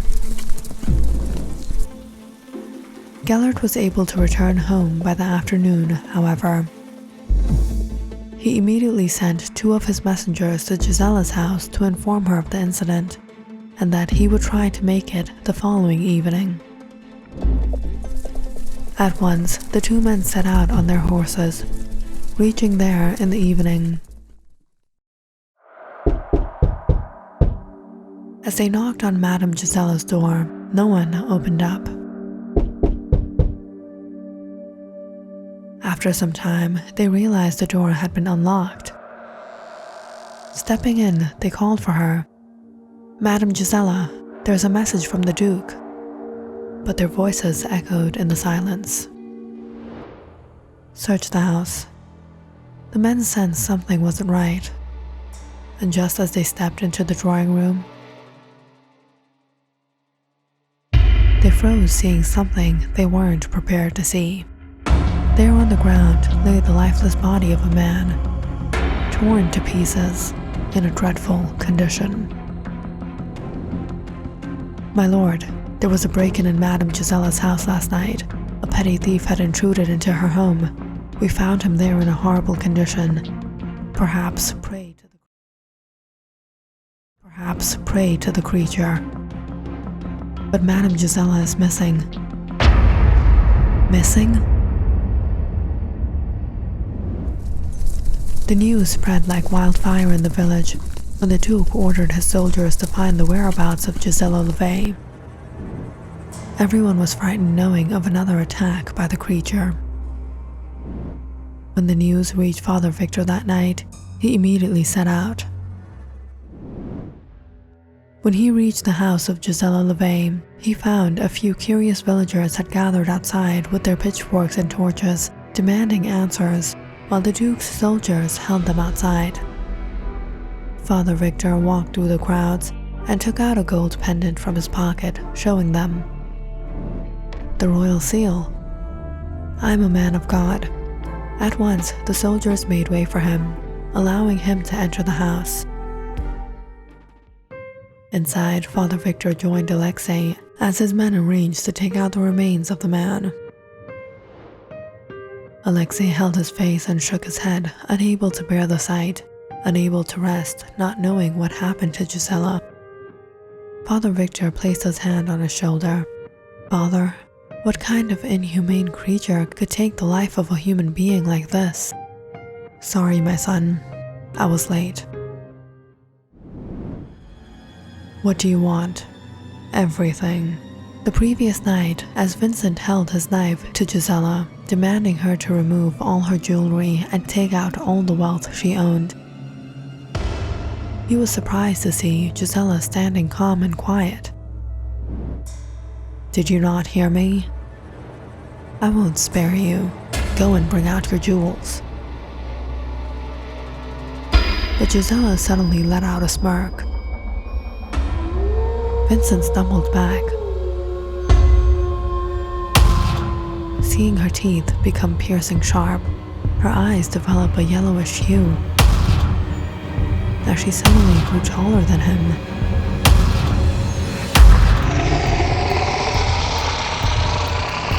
Her body began to transform into a vicious creature he could never imagine. No. No.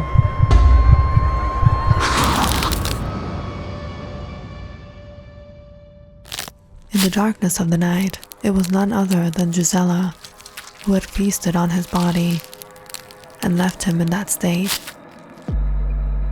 Before she left, on her way to find another town and another home, for she couldn't stay in this town anymore. "Madam, we've almost reached the entrance of Sarud."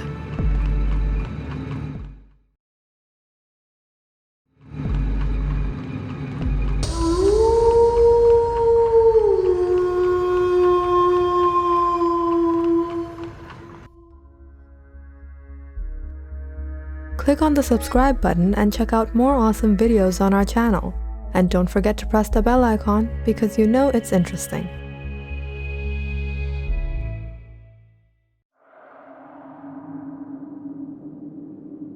"Sweetheart, can you get my medicine?"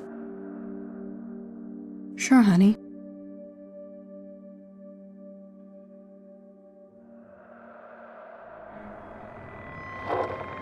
"Oh, forgot the other bottle." "John, it's happening again. I swear I put my glasses here a minute ago." "It's gone again?" "John, I've had enough. We can't live in this haunted house anymore. Everything moves all on its own, and these days, I think I'm hearing and seeing things. What do you want me to do in this old age?" We should sell this house and move somewhere else. It was a usual summer night in the Rogers household. Mr. and Mrs. Rogers were wrapping up on their day when they heard the bell ring. Mr. Rogers grumpily and half-sidedly went to answer the door. Lisa? Lisa, come here. What happened, John?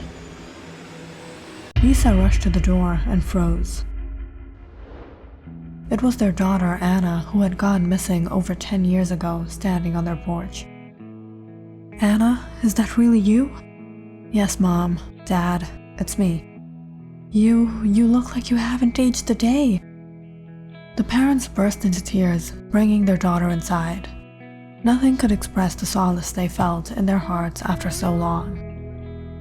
But now that she was back, they had so many questions. What happened to you, Anna? It's a long story.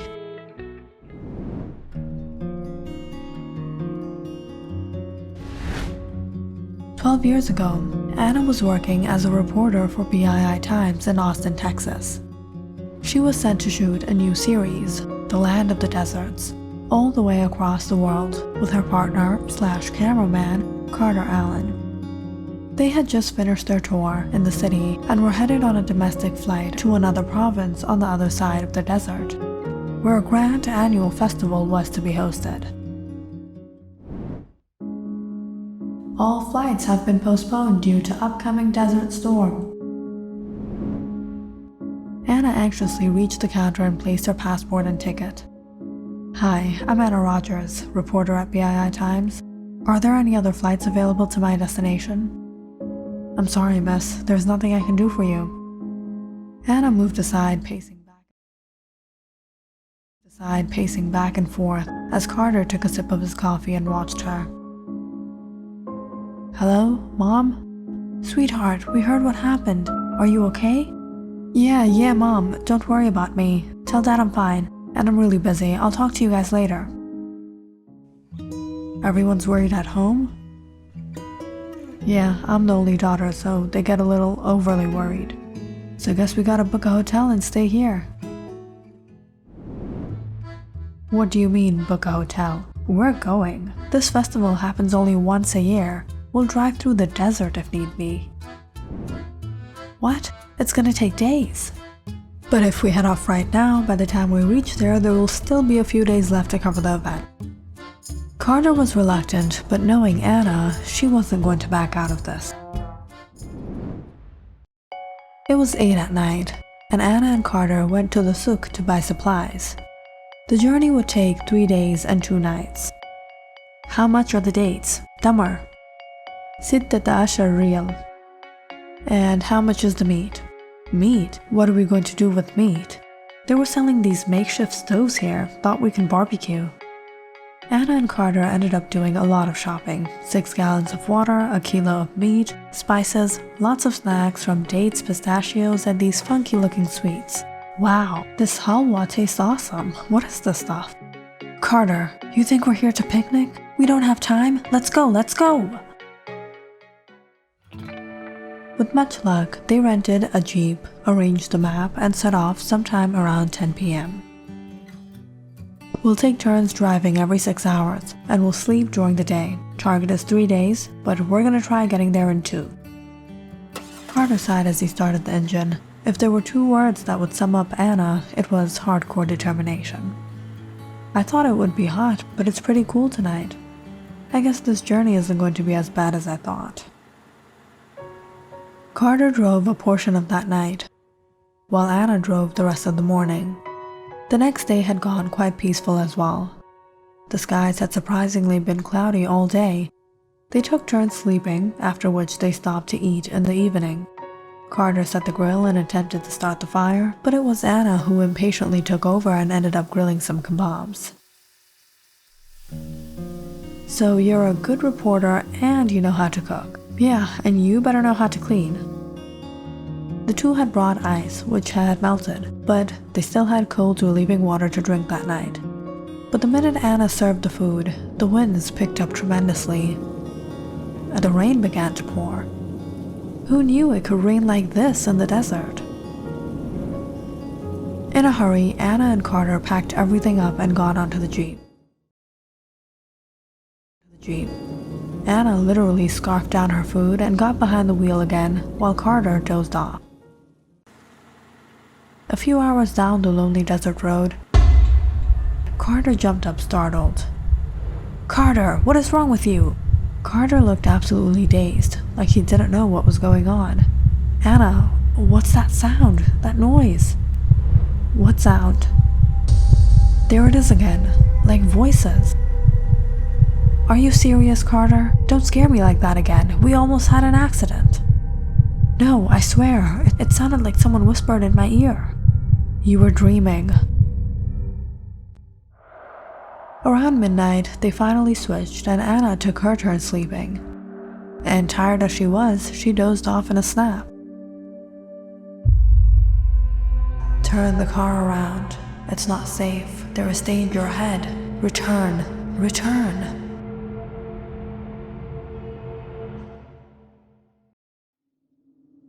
When Anna woke up, it was bright day out. What a strange dream. But Anna wasn't going to let any silly dream get to her. She would get there no matter what. "So how was the night?" "We're doing pretty good. We're almost 2/3 of the way there." She and Carter had breakfast, munching on some dates, pistachios, and now hot water. The two continued to drive. The weather remained mildly hot and more humid throughout the morning. But sometime midday, they started to notice the road ahead of them become hazy. What is going on? It's hard to see anything anymore. As Anna drove into the haze, Carter shouted out, "Anna, shut the windows, it's a sandstorm." Before they knew it, they were swept in heavy gusts of wind and sand. They anxiously sat in the Jeep, staring out into the darkness. What are we going to do? Holding firm, the two managed to pass through the hours of the storm. But by the time everything had settled down, they were half buried in the sand. The Jeep wouldn't start, and it was hard to locate where exactly they were anymore. "Now, Anna, we can't even go back." Don't worry, we're international reporters. They'll send a helicopter for us. "I don't think a helicopter is coming in these storms. They shut down all flights. If not anything, they'll send a search party. Carter, try to look on the bright side. Sitting here and panicking isn't going to make our situation better." But now that they were stuck in the middle of the desert, Anna thought they might as well take precaution. If we ration this food out, we'll be able to go 2 more days. I'll try to see if we can figure where we are with the compass. The two passed the night, but the following day, things started to become difficult. "The battery's dead. We can't turn on the air conditioner. But we're going to get sick if we stay in this car. We need to get out." "Really? Oh look, how handy, a hotel. Why didn't I think of going there?" "Carter, if the heat doesn't kill you, your pessimism will." Anna and Carter got off the Jeep, taking whatever provisions they had with them. "I think I saw a tree on that hill. We might find shade there." "Good, but we should have some backup. Let's take the seat covers and whatever carpeting there is in the Jeep. If there's no shade, we'll be able to make a shade or at least sit on them." Anna and Carter walked out to the top of the hill and sat down under the tree. The height allowed them to see only miles and miles of hopeless sand dunes. By the time night fell, it became really dark. Luckily, they had some arrangements to start a fire. "Whoa, is that a scorpion?" "Carter, don't squish it. That was your food right there." Anna chuckled. "Who eats poisonous scorpions?" "I heard it's like beef jerky." "No, thank you." "What is it? You would rather go for snakes? I think we can find a few around here." Carter chuckled as he laid down to watch the night skies. "You think help is gonna come?" "I don't have a reason to believe otherwise." Anna too stared at the skies as Carter fell asleep. She hadn't told him about the dream, but right now, that was all she could think about. That warning. The next whole day passed in the scorching heat, and all their food and water had run out. I think we're gonna have to drink our own urine. Cactus don't grow in these deserts. Hold it there. Maybe if we walk a little, we'll find some other plants. And if we drain the rest of our energy foraging under the sun, we're definitely gonna die out here. I have an idea. We can make a solar still. We'll have at least a quart of water by the end of today. With the packages they had, Anna dug a ditch under the scorching sun and made a solar still. Then she and Carter went out to find food. Around sunset, they returned back to the tree, having found some alfalfa plants. That night, they had a few flowers and leaves and drank a few sips of water that they had gathered in the still. It's been 2 days, Anna. We're not gonna survive out here like this. Maybe we should try walking the rest of the distance there. We were only a third of the distance away. We have a little water and we can take these plants. We can do it.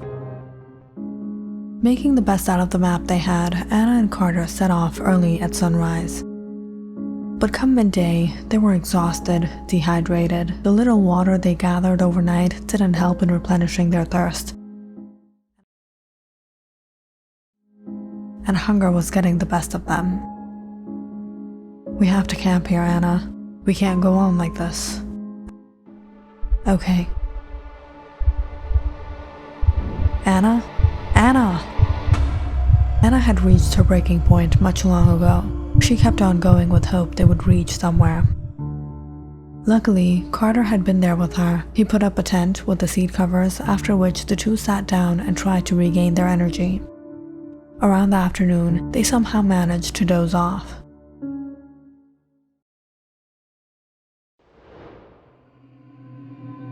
What's that smell?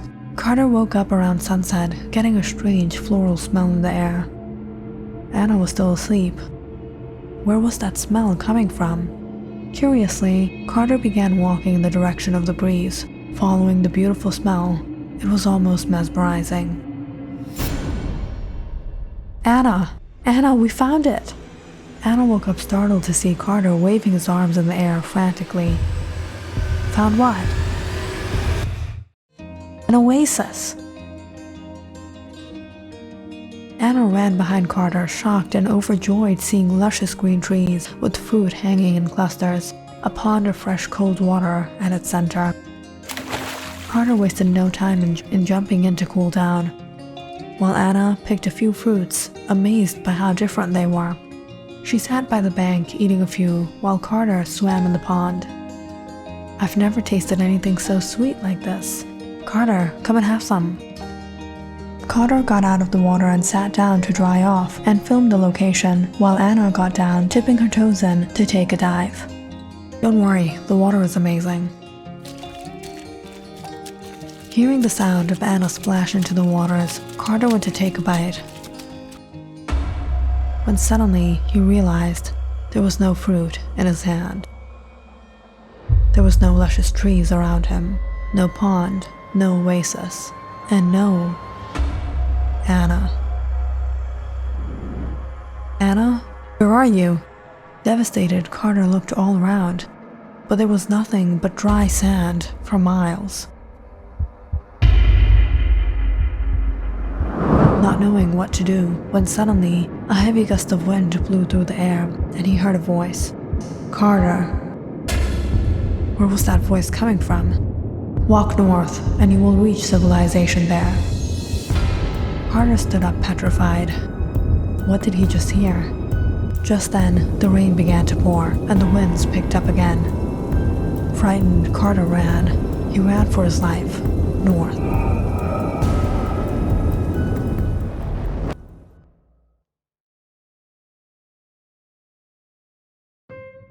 It was sometime late at night. A few Bedouins saw a dark figure stumbling down the desert grounds before he fell. They rushed forward to see the matter when they found a young man unconscious. He needs help. Pick him up, we have to bring him home. Carter woke up inside a hut, laying on a cot. He was surprised to see food prepared on the table and one of the indigenous men sitting beside him. What's your name? What are you doing out here in the desert, boy? With the little language he knew, Carter managed to communicate with the family and told him all about what happened. They all looked at him surprised, murmuring amongst each other, "She's gone. She's not coming back." They didn't tell Carter much, but the next day they went out to search the deserts but found no one. However, they were able to return Carter's camera and some other equipment to him. Carter stayed back a few days, trying to get help for Anna, but no one could find her anywhere. A week later, Carter hopelessly arranged for a flight back to America. This is the footage I captured. Anna was with me. We found the oasis. The footage is blurry, but I know it was there. She was there. Carter, I know this has been traumatizing for you, but the truth is, it was only a mirage. Perhaps you took this footage elsewhere. Maybe Anna is no more. None of Carter's colleagues or his boss believed anything had happened. Sure, they gave logical explanations, but nothing made sense of how Anna had disappeared. Mr. and Mrs. Rogers, I'm really sorry for what happened, but there was nothing I could do. It was as if she vanished. I felt like there was another force, something else. I remember hearing voices. There was a strange smell. I really don't have any explanation to what happened. Carter had told us something strange had happened, but he couldn't tell us what. Where were you all these years? He was right, Mom. Something unusual did happen to me. When I dived into that pond, I suddenly found myself in another realm. It was beautiful. It was like nothing I had seen before. There he stood in front of me. Hello, Anna. I'm Azul. He is a prince of another realm outside of ours. He was the one who warned me in my dreams. When he saw me, he fell in love with me. So he took me into their realm, where he treated me like a princess all these years. We got married. We also had a child. I wasn't allowed to come here until now, as long as I told no one about this. You two thought this house was haunted. But it's not. I used to send your grandson to check up on you, and that naughty child used to play his games with you too. Ajay, where are you? Come meet your grandparents. Mr. and Mrs. Rogers stood up in awe as their daughter turned around, and in a flash, Ajay appeared to them. Marhaba Jiddi, Jiddati, I got your glasses.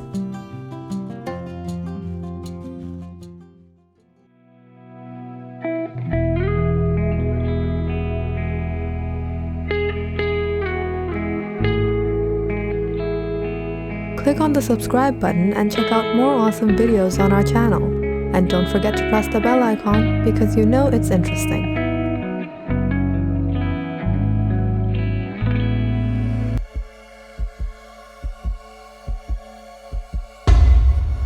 What should we do with them now? Let's take them back to the camp.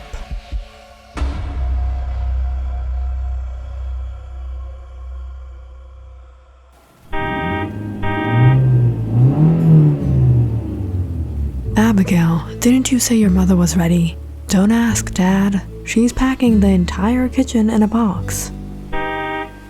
I'm here. You father and daughter have probably woken up the entire block honking that car. Where were you? We're getting late. We should reach there before dark. Arnold, last time we were there, your uncle arranged everything, but this time we'll have to manage ourselves. And you know that bungalow is far from town. There's nothing around there. So I had to pack a few days of food and water. The Wagner family, Arnold, Clara, and their daughter Abigail were on their way to Arnold's uncle's bungalow, located at the far end of a small town by the shore, 8 hours away from the city.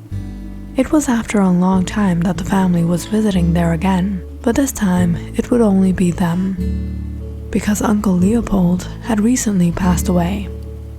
Having never gotten married, it was Arnold, his nephew, that inherited his property.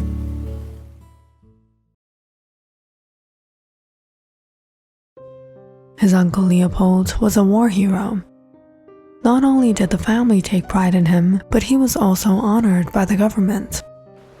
Uncle Leopold used to enjoy seclusion, so he had bought this isolated bungalow by the beach. away from the hustle and bustle of the city to live a peaceful life till he departed in peace.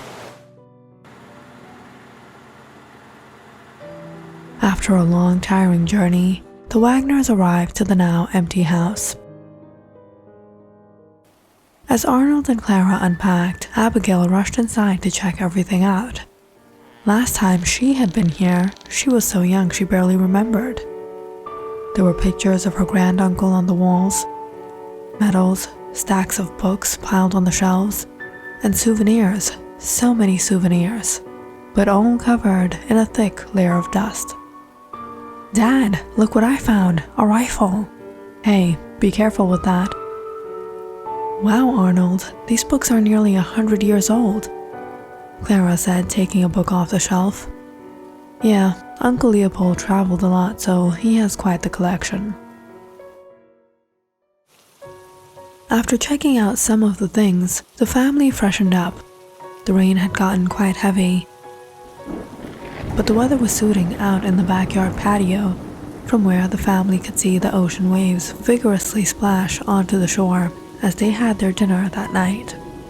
"This place is beautiful, but it's so isolated. There's literally nothing around here. How did your uncle stay here? Was he a loner?" "No, he wasn't a loner at all. In fact, quite the opposite. He was my grandmother's favorite child, and also the most popular amongst our relatives and friends." "Really? Then how come he never got married?" "I think he was heartbroken. The girl went off with someone else. Now that's sad."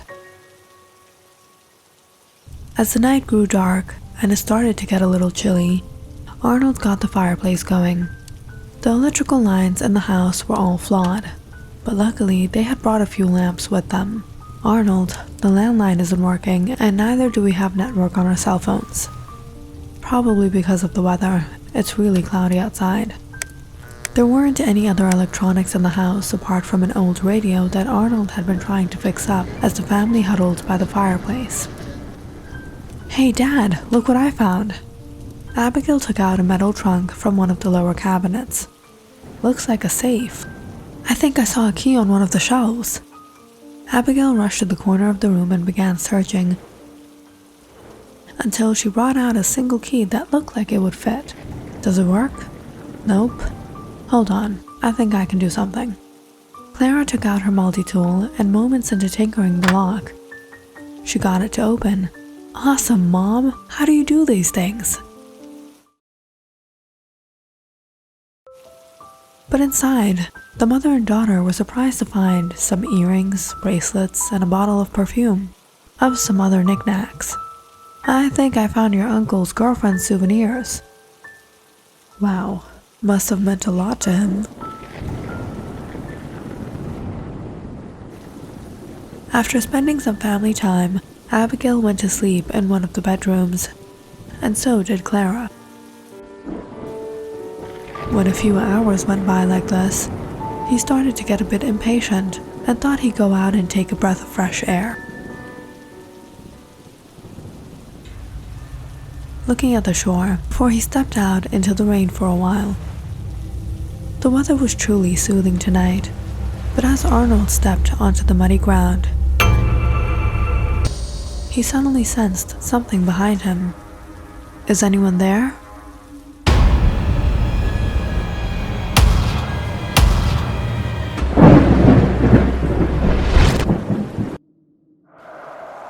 When Clara woke up sometime around dawn to the sound of the waves crashing onto the sand, she was surprised to find the bed beside her empty. She walked out to find Abigail still sleeping, but where was Arnold? "Abby, sweetheart, get up.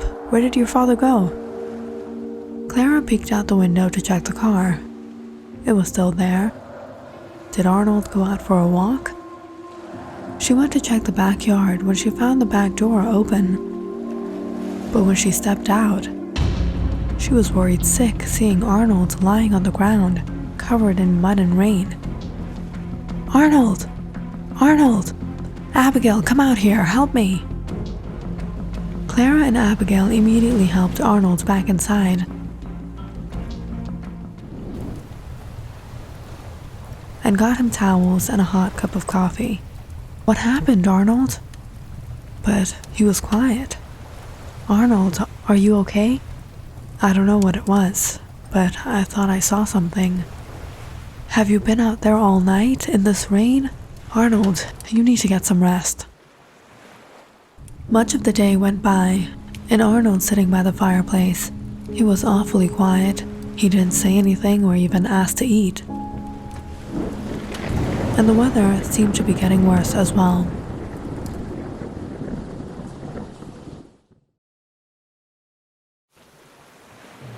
But it was sometime in the evening that Clara managed to catch a signal on the radio.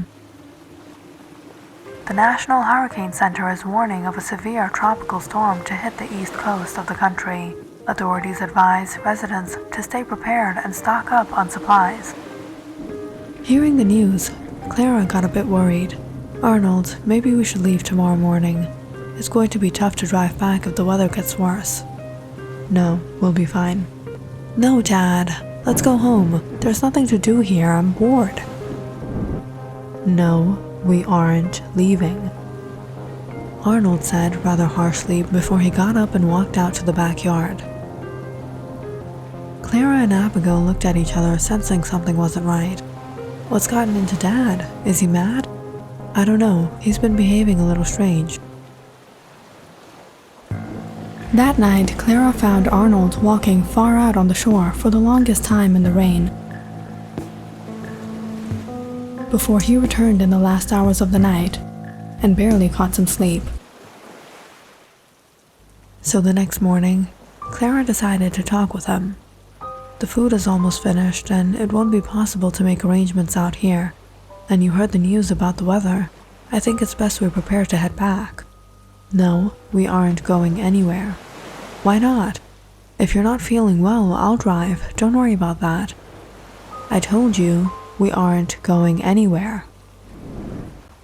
Arnold looked at Clara furiously before shouting at her. "Move from my way."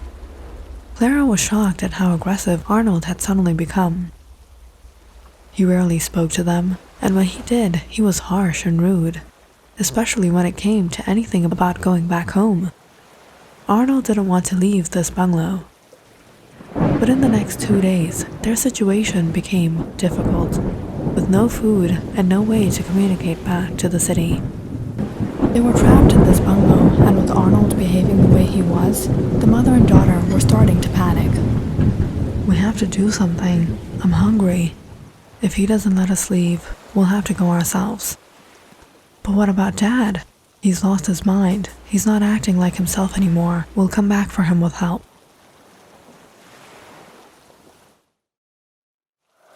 On the 5th night, while Arnold was still sleeping, Clara and Abigail sneaked out with the keys and hurried to get into the car. But it was just when Clara was unlocking it, she heard a loud noise from the house. They were horrified seeing Arnold barge out the door with an axe in his hands, running towards them. "You were running away, and you thought I wouldn't find out?" Arnold swung the axe in rage and struck all 4 of the tires. Abigail stood behind her mother, petrified. She had never seen her father like this. "Arnold, stop, please, don't do this. We aren't going anywhere. This is the last time I'm warning you. We are staying in this house." Clara and Abigail returned inside, afraid for their lives. They somehow managed passing the night. But come the next morning, they knew they had to come up with a plan. "Mom, what are we going to do?" "The car is ruined, and in the storm, we won't be able to walk back from here. This house is our only shelter. Right now, the only other option we have is to look for help and see if anyone lives around here, in these forests or down the shore. I'll keep your father occupied. You go see if you can find anything."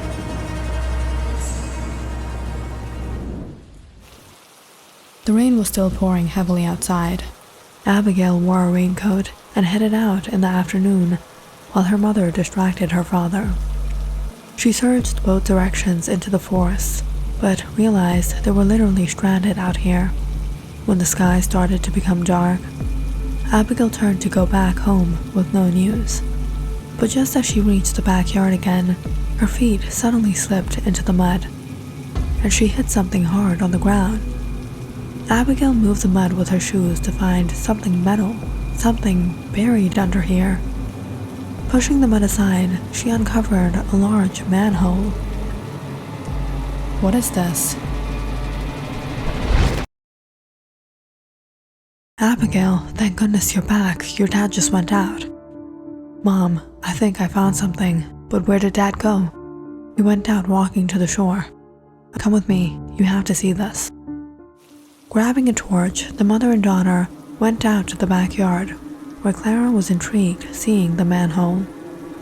Together, they pried open the metal cover to find a tunnel.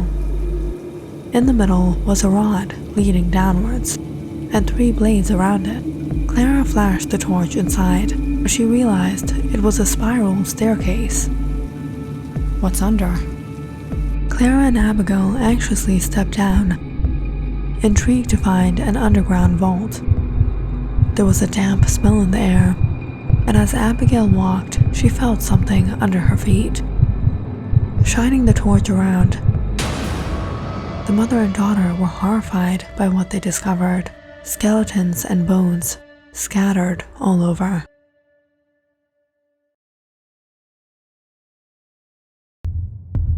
Leopold Wagner was known as a war hero and pride of the Wagner family. But little did anyone know his dark secret. He had witnessed his fellow soldiers commit many horrendous things, and he himself had been part of many unspeakable, despicable things.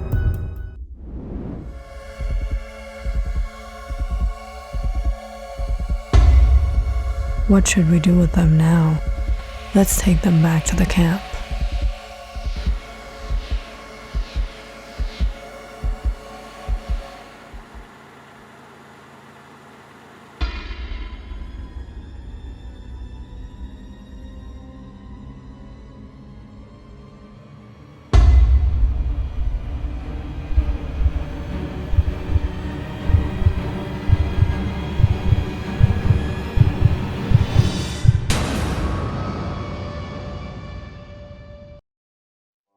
But Leopold felt no sorrow nor grief for his actions.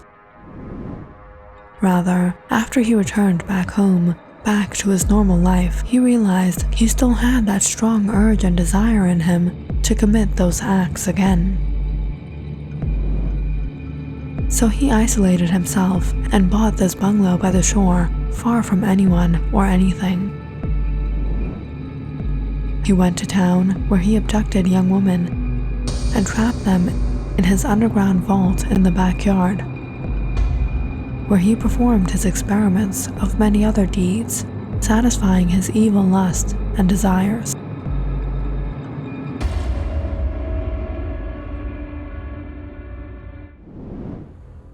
Horrified, Clara and Abigail climbed out and covered the manhole again.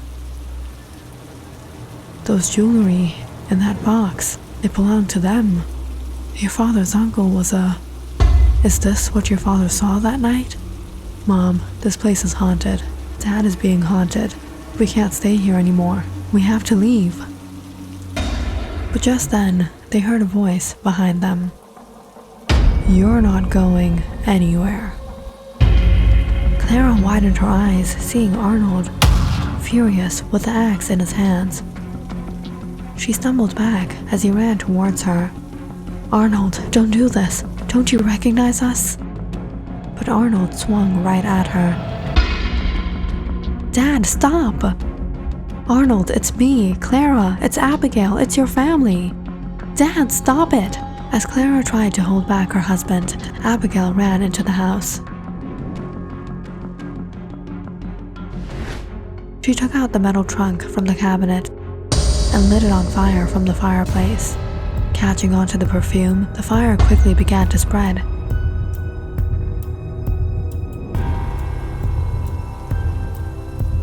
But when Arnold turned to see the house burning in flames, he threw down the axe and shouted out, What did you do?"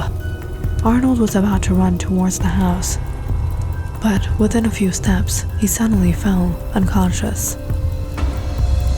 Clara and Abigail pulled him aside as they sat in the rain, trying to wake him up as the house became encompassed by flames. It wasn't until a long hour later that the family noticed a helicopter coming their way. It was a rescue team who had come seeing the smoke. They were finally saved.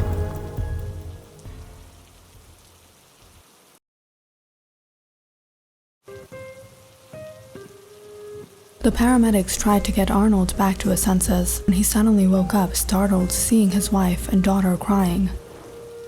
"Arnold! Dad!" That was a very bad dream.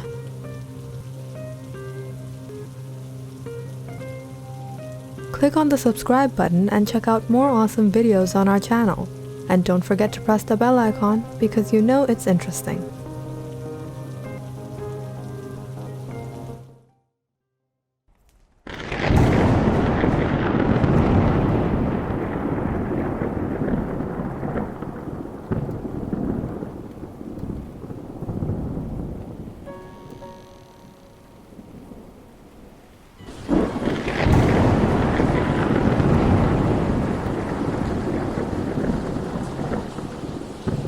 Never knew it could rain so much in Argentina.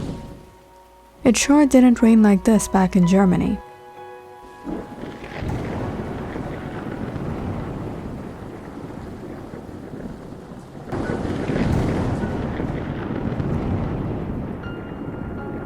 It was a rainy morning in Bariloche, Argentina.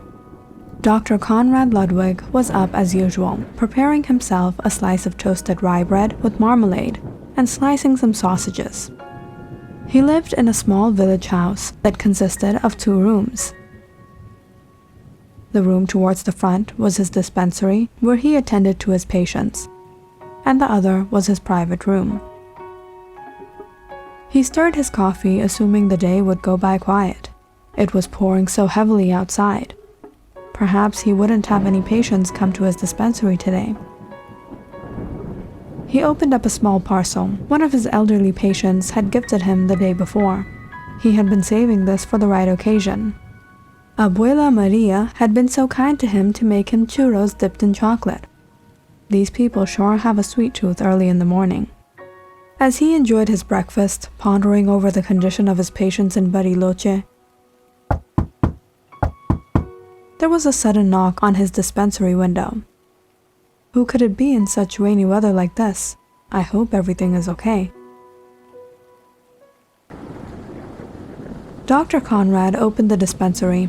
Out in the pouring rain stood a young man. The skies had become dark as night, while every flash of lightning brightened it back to day. "Dr. Conrad, what brings you here in this weather? Hurry, come inside, come inside."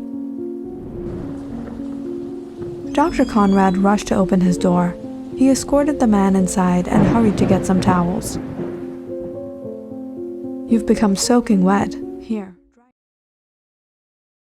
Here, dry yourself. I'll bring you some of my extra clothes. You can change into them." "That's all right, Dr. Conrad. Thank you." Dr. Conrad threw some logs into the fireplace. "Perfect. It will get warm in here in no time. So what is your name, young man?" "Santiago Fernandez." "Doctor, I have come here for your help. My health has been deteriorating day by day. It took a lot of courage to travel across town to your dispensary in the midst of the storm. There is no one else here like I supposed." "Doctor, I've come here because if there was one person that could cure my condition, it would be you."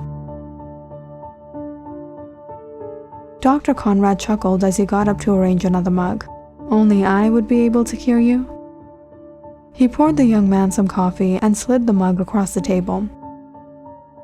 "You're such a great doctor. Everyone knows nothing but praise for you. I'm here to help. Relax and have this. It will help warm you up faster." "Thank you, doctor. Now tell me, what is your problem, and how have you come to the conclusion that only I would be able to cure you?" "I only recently moved here. How did you get to know about me?"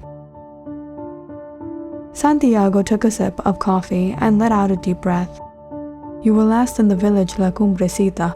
My fiancé lives there. She had become horribly sick, and you were the one to treat her. And not just her, but you have treated many people in that village. My fiancé had only good words to share about you. You've been very kind and generous to the people here, and I believe you can help me as well. Yes, indeed, I was working in La Cumbrecita. What is your fiancé's name? Camila Diaz. Oh, yes, I remember her. How is she? Is she doing well? She is... no more, doctor. Dr. Conrad fell quiet. He held Santiago by the shoulder and tried to console him. I'm so sorry to hear that. I had gone to visit her when her condition started to worsen. Camila passed away in her sickness, and soon after I realized I must have contracted the disease from her. Doctor, I believe I would have died as well, but I've found a way to sustain myself. A cure? Interesting. What way have you found? It all started very recently that many people in La Cumbrecita were suddenly becoming sick, and they were dying from a strange disease like that we've never seen before. At first, they developed yellow fever, and the condition progressed to them becoming weak. They lacked blood in their bodies and became pale-skinned. Santiago put his hand onto the table, pálido, like this. Dr. Conrad lifted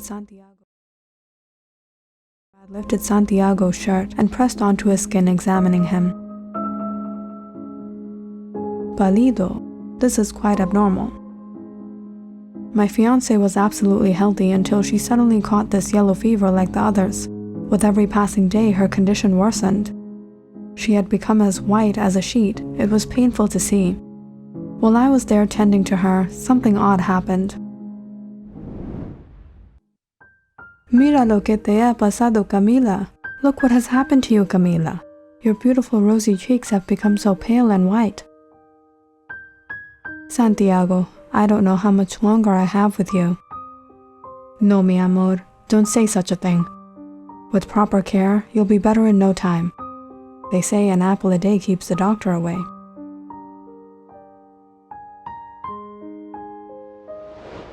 Ay, ay, ay, see what I've done. What happened to you, Santiago? Give me that.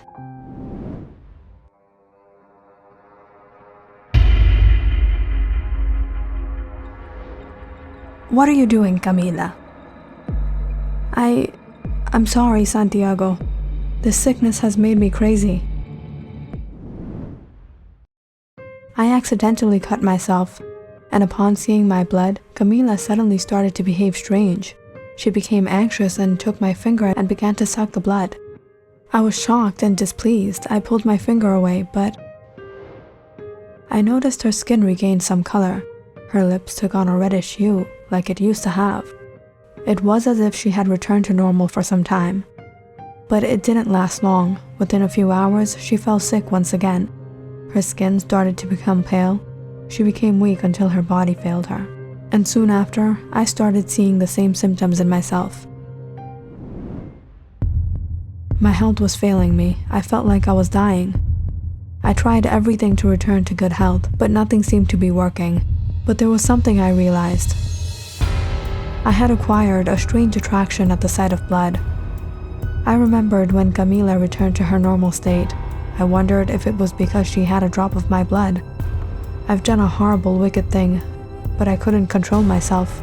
I had to figure some way to save myself. I took a life to sustain my own. There used to be a beggar who came down my street every evening. I invited him in for a meal not for him, but for me.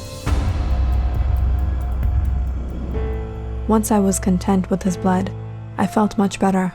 Not only was all the pain and all the weakness gone, but I discovered I acquired extraordinary abilities. I felt incredible strength. I was suddenly able to see things that I couldn't imagine seeing before. I could not only see how a fly moves its wings,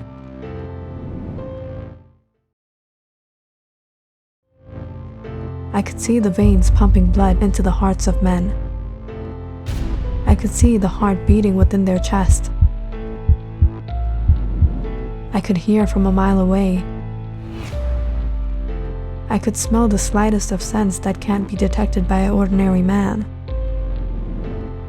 But I have no need for these abilities, for this is a wicked, unholy life. I'm only able to experience these powers and good health when I feast on life, and when I don't, I become sick, pale, and weak. I lose all my abilities. It's as if I start walking to the verge of death. I don't want to live with this unholy, demonic life. Please, save me. Dr. Conrad furrowed his brows and held his head. He was bewildered by what his patient was saying. Perhaps you are right about contracting the disease from your fiancée, when your blood came into contact with her saliva, but this is unbelievable. I'm truly astonished. Suddenly, there was another knock on the dispensary window. Dr. Conrad, it's me, Felipe. Dr. Conrad got up, patting Santiago on his back. Just give me 1 minute. I think it's one of my patients. He hurried to his dispensary. Felipe, wasn't it a hassle getting here in the rain? That's all right, doctor. I rode here on my bicycle. It didn't take much time. Be careful, these roads can get quite slippery. Now tell me, how can I help you? You came to my house a few days back to treat my sister, but her fever has only increased. I've come to pick up her medicine. Oh yes, I'll prepare it for you. Santiago waited anxiously to speak with Dr. Conrad. It was in a minute that Dr. Conrad came back into the room.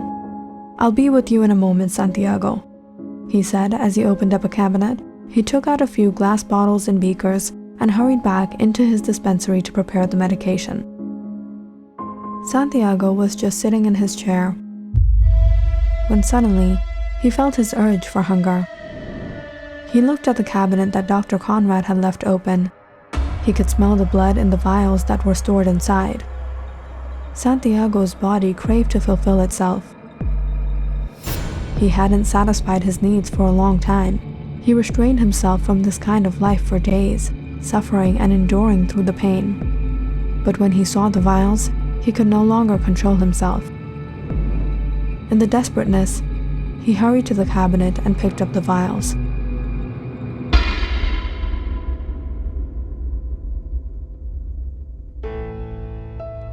Once he drank his fill, a sudden rush of energy exerted through his body. He no longer felt weak. His vision instantly improved beyond clarity. His hearing increased and his sense of smell took him far. But soon, guilt had him at its mercy. He slowly looked through the door into the dispensary. Through the window, he could see the man who had come, his blood rushing to his heart, beating rapidly in his chest. Here you go. Give your sister 2 doses every 6 hours. She'll be better in no time. But what he saw next had him horrified to his core. There stood Dr. Conrad. His heart did not beat. When Santiago first acquired his abilities, he could see the heartbeat of the people around him. But he noticed something different. When he looked into the mirror, he couldn't see his own heartbeat. He's not one of us. What have you done, Santiago? Santiago turned around to see Dr. Conrad staring at him. You aren't a human. You've become like... With a menacing chuckle, Dr. Conrad said, You've made a mistake coming here, Santiago. You could have enjoyed what you have achieved, but now I cannot spare you. You've come to know too much. Conrad Ludwig was a very famous and highly educated military doctor. He served in Germany for many years working on a highly confidential and potentially lethal experiment. He and his colleagues were inventing a super serum that would be used to create an unstoppable, extraordinary soldier. However, the results that they achieved were that of an unholy, wicked, gruesome creature.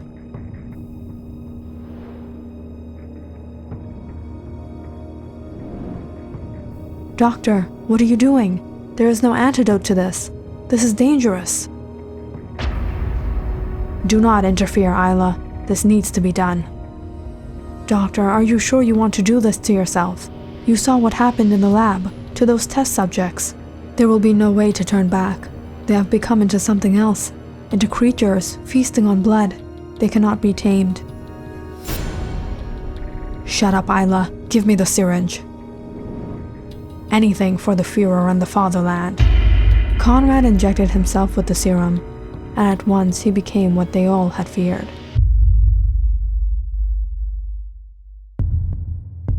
His senses heightened to an unimaginable reach. His strength was unhumanly, but the most frightening of all changes was that of his need to survive on his newly developed appetite. Dr. Conrad Ludwig was sent to Argentina, where he traveled from village to village to continue running his experiment in his service to the Führer. It was during this time that the villagers suddenly started to become sick. Suffering from lack of blood and paleness of the skin, they blamed this and they blamed that, and they looked up to Dr. Conrad Ludwig, who had come into their lives as a savior to cure them of their disease. Little did they know that they were not suffering from anything but that which Dr. Conrad had infected them with when he feasted on their blood.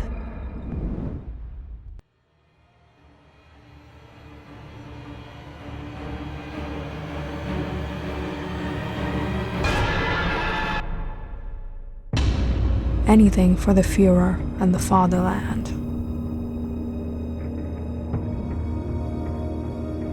Click on the subscribe button and check out more awesome videos on our channel. And don't forget to press the bell icon because you know it's interesting.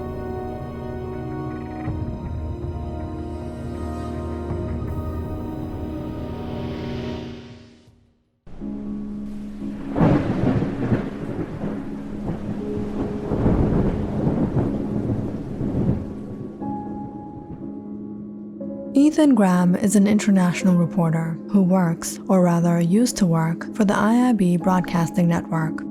He was fed up with the prejudice, biasness, and ethics of the news broadcasting channels, and therefore quit his job. The tension arose ever since he arrived to this country.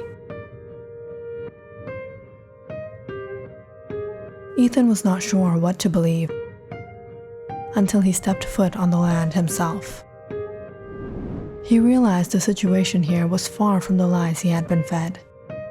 Here, one side was inhumanely overpowering the other. The land that belonged to the people of the country were being unjustly taken from them, their homes being seized. People were suffering. Men, women, and children were devastated, treated unfairly. Once happy families were now being erased in the blink of an eye. Families were now broken. Children without their parents, parents without their children, wives without their husbands, and husbands without their wives. Ethan couldn't bear what these people were going through. He wanted this to end. The world needed to be aware of what was going on.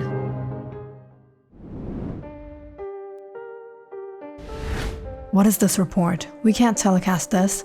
Call Graham right now. What nonsense have you sent? Not nonsense, the truth. You weren't assigned to send the truth.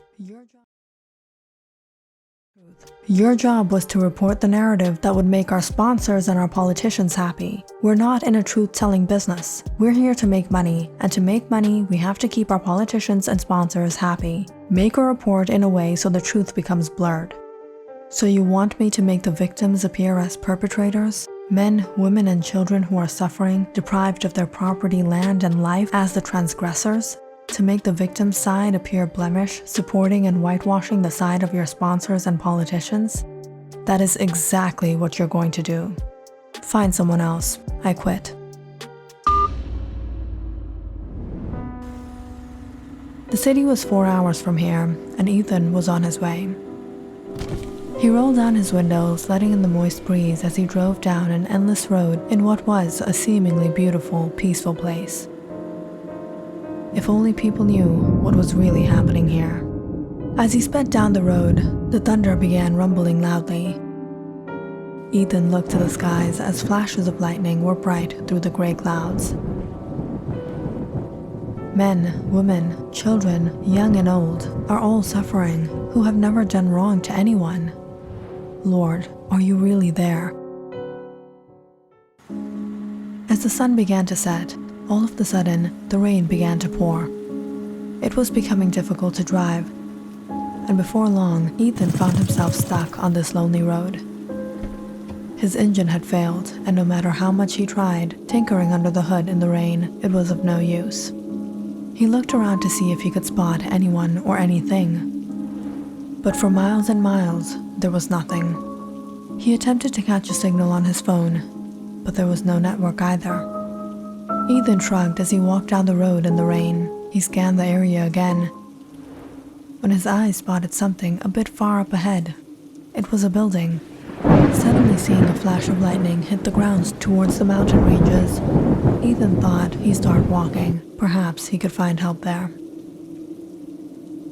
About a 10-minute hike down the road and into the mud path that led to the stone house, he reached what seemed to be a monastery. He took shade under the roof and lifted the metal handles, knocking on the door. Within a while, an elderly man opened the door. "Yes, my son?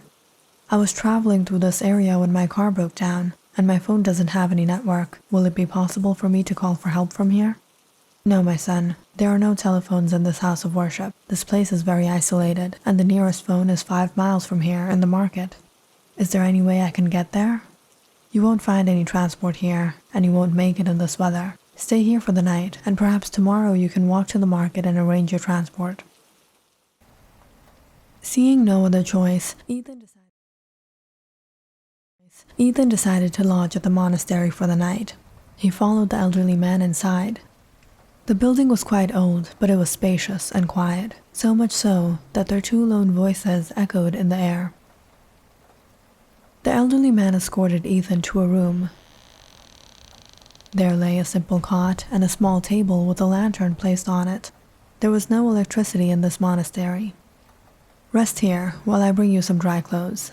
My clothes are actually in my suitcase, but I've left it in my car. No need to go out in the rain again. Tonight, you're my guest. You can wear my clothes." With that, the elderly man turned to leave. When Ethan asked him, "Is there a washroom here?" "Yes, 2 doors down to your left. Do take the lantern with you." As the elderly man left, Ethan took his lantern and went to the washroom. This was definitely not what he was used to, but he would have to manage. There was nothing in the room except for a pail of water stored to the side. There weren't even mirrors. In the dim light of the fire, Ethan washed himself with the cold water and returned to his room, where he found clothes left for him on the cot. It was a robe. Ethan wore it, but felt awfully shy to step out wearing clothes like this. He sat down trying to relax when the elderly man knocked on his door again. "You probably haven't eaten. I've prepared dinner. Please join me." So Ethan followed the man down the hall and out to the back of the monastery. Under the shade of the patio, the elderly man had a fire running and a pot of stew cooking on an earthen stove. The rain poured incessantly, and the winds were heavy, making the tree sway side to side. Noticing the pail of water the elderly man had fetched, Ethan realized there were no arrangements for water either. Down by the tree, there was a well. The elderly man laid down a mat and served some bread and 2 steaming bowls of soup. "Sit down." "Thank you." Ethan picked up the bread and had a bite, but it was coarse and hard and difficult to chew. "Dip your bread in the soup. It'll be easier for you," the elderly man said as he did the same. Ethan tore the bread and soaked it in the soup. He was surprised by how good it tasted. "What is this? This tastes so good." "Vegetable soup with some gourd and cauliflower. I grow these vegetables myself. It's wonderful." After the 2 men had their food, they sat on the patio watching the rain. "The weather is so nice. This is a great blessing of the Lord. We should be grateful to Him. By this age of yours, you've seen so much in life. You must have so much experience, and you know what is going on. and you still believe in the Lord? My son, you're right. I've lived a long life. I've seen many things, and I know what is going on, but that is why I believe in the Lord. But how? Because if there was no Lord, darkness would only have prevailed and never ceased. How many nations, empires, and dynasties were there who were so powerful that no one could have destroyed? But where are they today? In the dust. They're all in the dust. If there was no Lord, their rule would have never ended. Everything has an appointed term. After that term is fulfilled, no ruler can rule, no oppressor can oppress, and no victim shall suffer.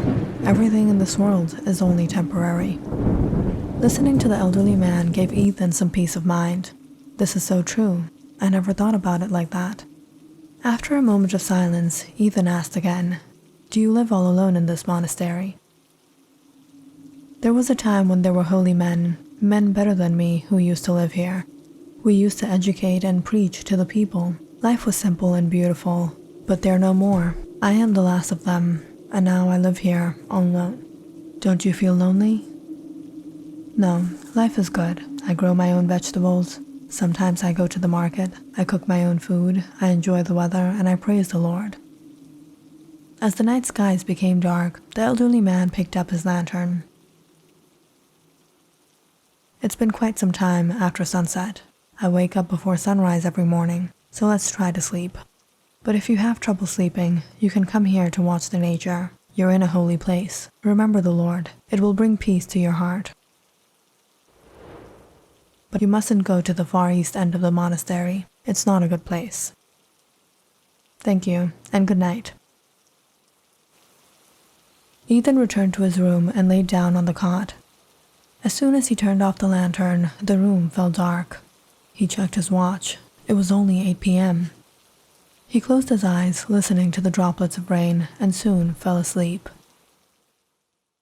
But it wasn't long before Ethan woke up again. Only 2 hours had passed. The rain still hadn't stopped, and now Ethan lay wide awake. After some time, he thought he'd take a walk around the monastery. This would probably be a once-in-a-lifetime opportunity for him. He walked down the halls with his lantern, remembering what the elderly man had said about the far east end. Why had he forbade him to go? Quite curious, Ethan made his way to the east end.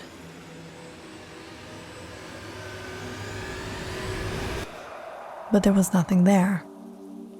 He sighed as he turned to go back, when he suddenly heard a voice, a female voice. "Is someone there? Can you help me?" Surprised, Ethan followed the sound. When he realized it was coming from one of the walls, there was a door here he hadn't noticed. Ethan held up his lantern to a small window, staring at a young woman behind the bars. "Who are you?" "Please help me out of here. I'm a reporter. My name is Lily. I came here with my cameraman to film a documentary on this monastery. But this old man, he's not a holy man. Don't be deceived by him. He killed my cameraman and locked me up. I've been trapped here for 3 months. Please help me escape." "How do you open this door?" Ethan noticed a heavy lock on the door and took out his multi-tool. But no matter how much he tried to pick the lock or break it, it wouldn't budge. You won't be able to open this lock without the key. The elderly man always carries it with him at his waist. It looks like a dagger, but it's actually the key to this lock. He's probably sleeping now, but he'll wake up before sunrise. "Yes, I've seen it. Let me see what I can do." Ethan slowly walked back to the elderly man's room, looking inside to find him sleeping. He scanned the room to find the dagger on the table beside him. Without making noise, Ethan left his lantern outside, crept into the room, and got it. He then rushed back to the east end, where Lily was eagerly waiting for him. "Thank you so much." But just as Ethan placed the key into the lock and tried to open it, he heard footsteps behind him.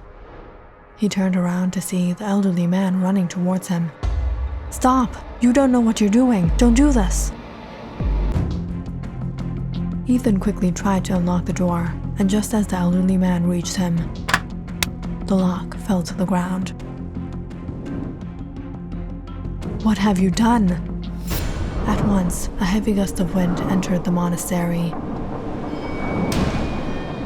and the door flung open. Lily stepped out, suddenly letting out a laugh. A wicked laughter that sends chills down Ethan's spine.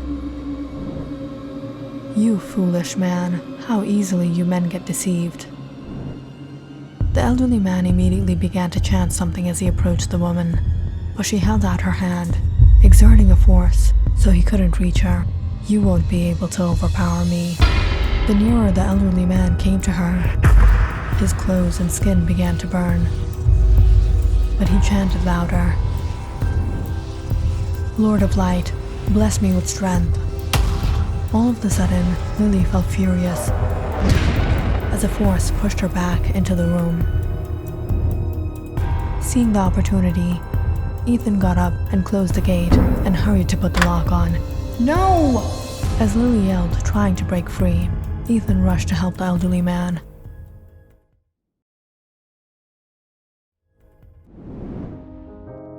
"I have to take you to the hospital." "No, my son, it's time. I'm sorry, all this happened because of me. It was the will of the Lord that brought you here. You must be a good man, a man with a pure heart." Centuries ago, the holy men of this house of worship, men with pure heart, had managed to subdue this woman, Lilith, and locked her here. She is not what she seems. She is the supreme deceiver. If you think the world is covered with darkness, you don't know what she's capable of. In his last breath, the elderly man handed Ethan the dagger. Never set her free.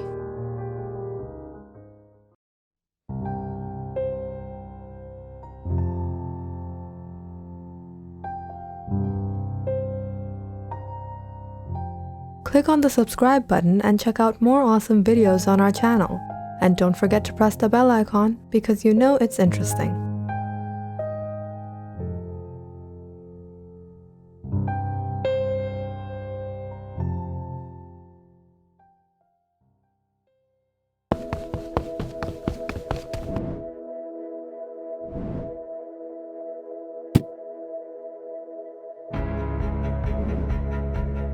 Yes, this is Ronaldo de Souza Faria. His friends and family all call him Ronnie, but he's also known as the Pequeno Pele of the small town of Moretes in Brazil. Every day after school, Ronnie came out to the local field almost half an hour from his home to play with his friends. He was only 15 years old, but he had a strong passion for playing football. He was the best player on his team, and with him, they always won. Ronnie didn't have much focus on his studies. Rather, his life was all about football.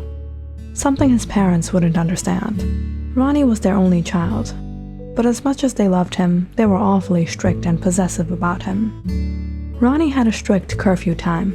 He had to be home before sunset at any cost.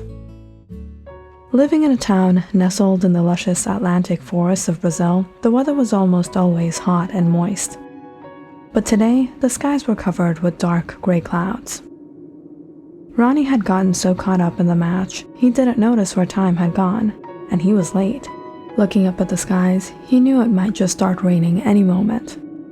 And if he returned home late, drenched in muck and mud, he would have to hear a whole lot from his mother. But worse, this could be the last time he'd get to play football. Ronnie waved goodbye to his buddies and ran off the field on his way back home. But who was he kidding? He knew he was never going to make it back on time. But perhaps there was something he could do. Ronnie stared across the street at the path that led through the forest to the other side.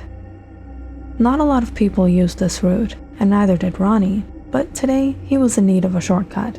He would run all the way home. It wouldn't take much time crossing over. He would be there in half the time. So Ronnie sprinted across the street and began running through the forest.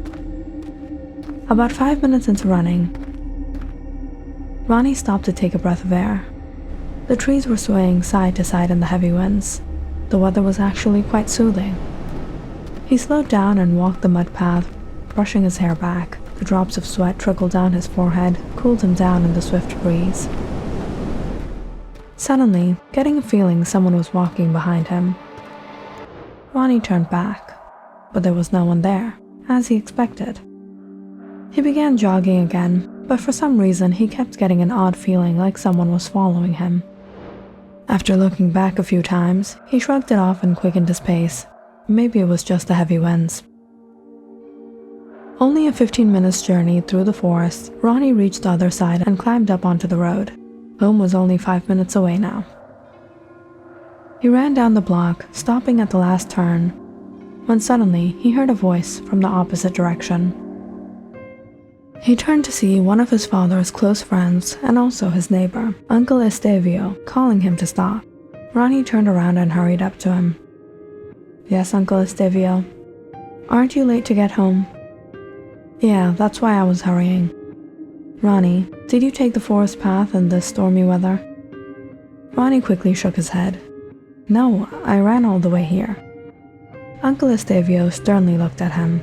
"Son, never take that path again. If you're late, your parents might scold you, but that's better than falling into danger. These forests aren't a good place. And always remember, if you are ever walking down a forest path and anyone calls your name from behind, never respond or even look back, especially not when it's dark." Ronnie nervously nodded. "Okay, Uncle. Now go. Your mom and dad are probably getting worried." Phew. Ronnie quickly turned to hurry down the block. He only got away because it was Uncle Estevio. If it were his mom and dad, he would definitely be in trouble. When Ronnie reached his house, he found his mother standing on the porch holding her hips. "Where were you? Is this the time you were supposed to come home?" "Mai, it's not sunset yet. It's only dark because of the clouds." His mother pointed inside the house. "Go and freshen up." She twisted Ronnie's ears as he passed by her. "Su menino traveso." Luckily, Ronnie didn't get into trouble that day. He freshened up and hurried to the table, smelling the comforting aroma of barreado, the best beef stew you could eat in Brazil. "Mai, I'm going to compete in the finale match next week. But have you forgotten your final exams are also next week?" "Mai, come on. Why do you always have to bring up studies?" All right. Now finish up. Here, take some more."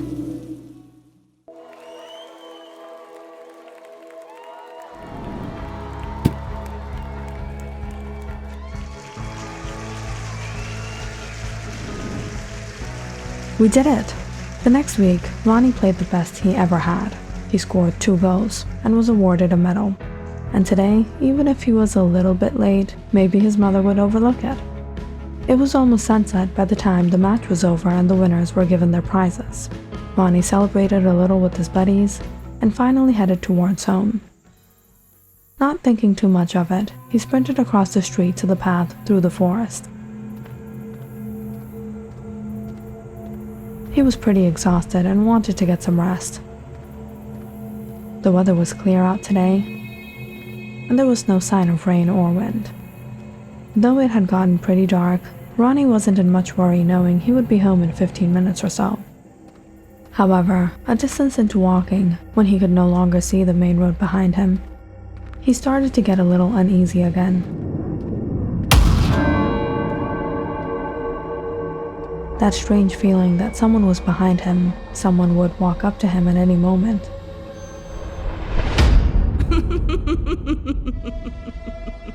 Ronnie became nervous, hearing a sudden laughter behind him.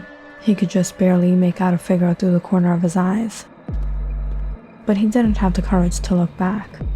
As he continued walking, he began to hear a voice. The soft voice of a young woman calling him. "Where are you going?" Remembering what his uncle had told him, Ronnie quickened his pace, but it seemed that the young woman only got closer and closer to him.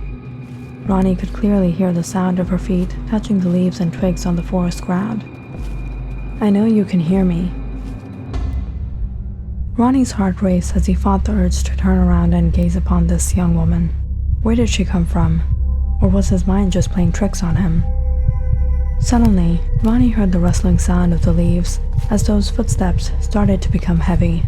They started to run his way. Turn around. Turn around, Ronnie.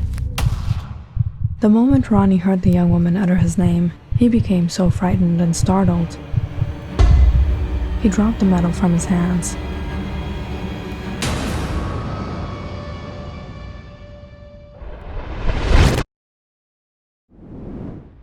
Ronnie ran down his block in a rush to get home when he saw his uncle Estevio waiting for him outside. "Ronnie, where were you? Everyone was looking for you. You had a match today, right?" Ronnie sighed. Yes, my team won. I scored 2 goals. "Then where's your medal?" Ronnie nervously turned to look at his house. "I have to get home, Uncle," he said as he started walking back. "Ronnie, did you see anything?" But without answering, Ronnie sprinted to his house. When he got there, he found the door open. He softly stepped inside and took off his shoes when his parents called out from the living room. "Ronnie, where were you? What happened? Did you lose the game?" "No, we won." "Then what? You didn't score any goals?" "No, I did." Seeing Ronnie looking absolutely drained, his mother didn't ask anything more. "Go take some rest. I'll get food ready." After dinner that night, Ronnie lay in bed, feeling anxious. He closed his eyes, trying not to think about anything, and soon fell asleep. He woke up in the middle of the night. Laying in bed, he felt the cool breeze blow through his window. The curtains fluttered through the air, letting in the moonlight that brightened the dark room. Ronnie. Ronnie turned to see that young woman.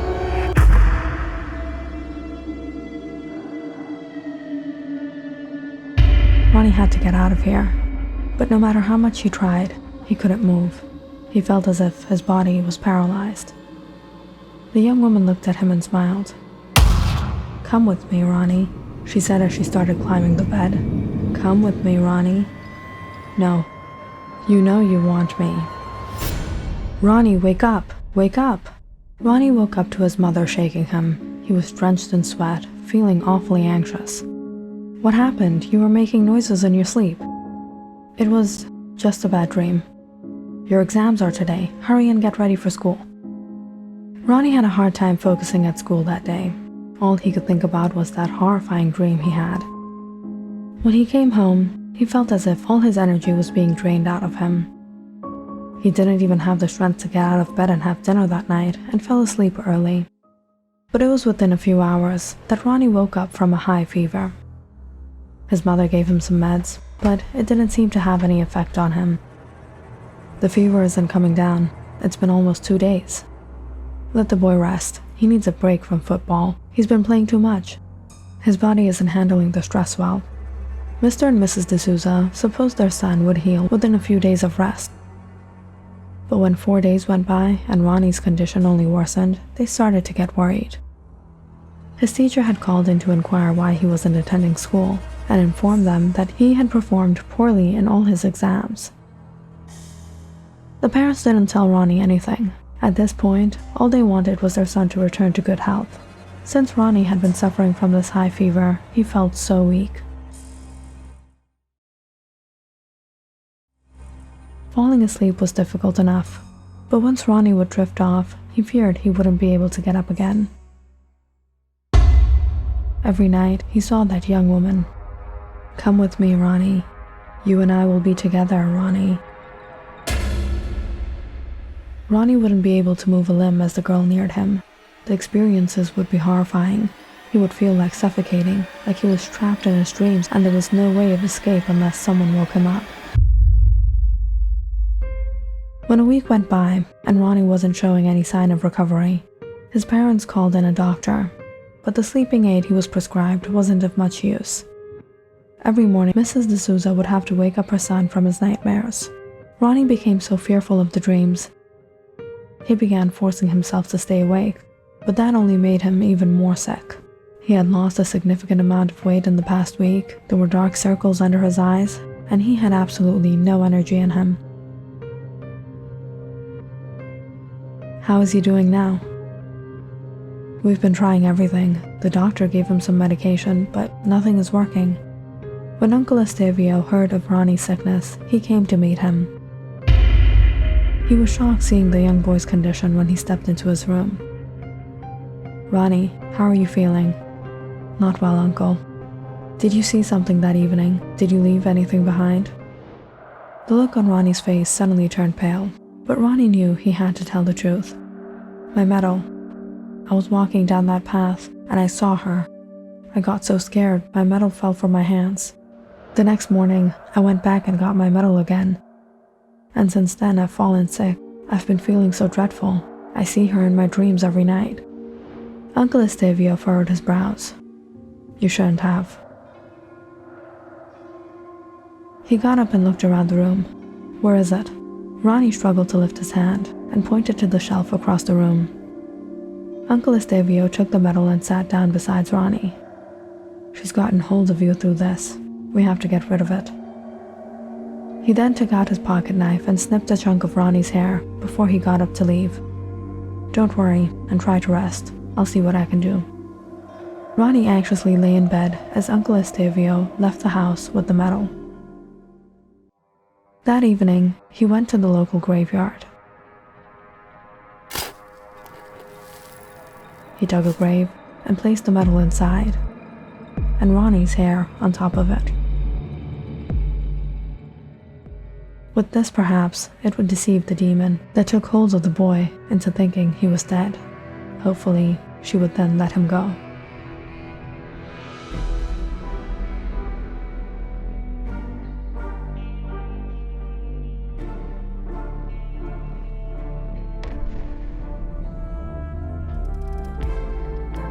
Click on the subscribe button and check out more awesome videos on our channel. And don't forget to press the bell icon because you know it's interesting.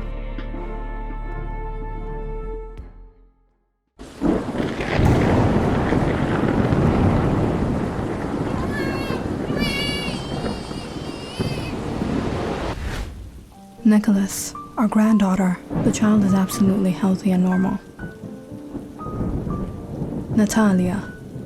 It was on a dark and rainy night in Lilleford, Hungary, when Nicholas Kovac and his wife, Joanna, held their granddaughter for the first time. The last memory of their only daughter, Emilia, who had passed away. They were grieved by her death. The only source of solace they found was in Natalia, the happiness of their lives. This granddaughter of theirs was very close to their heart.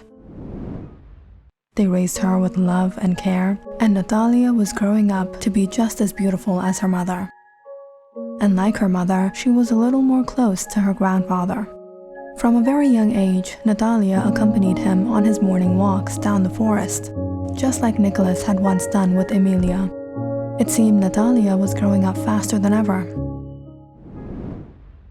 But it was one day, when Nicholas was waiting for his granddaughter to join him, he was informed that Natalia had fallen ill. So he rushed to her room, but it was empty. "Grita, where is Natalia and Joanna?" "Master, Natalia wished to stay in her mother's room from now on, so Lady Joanna has shifted her there." Nicholas rushed down the halls to find them. When he found Natalia laying in bed and Joanna sitting beside her, upon seeing him, she stepped out. "Joanna, what happened? Is she all right? Do we need to call a doctor?" "Calm down, Nicholas. She's become a woman." "What? She's already become a woman? It was just the other day I was teaching her how to walk."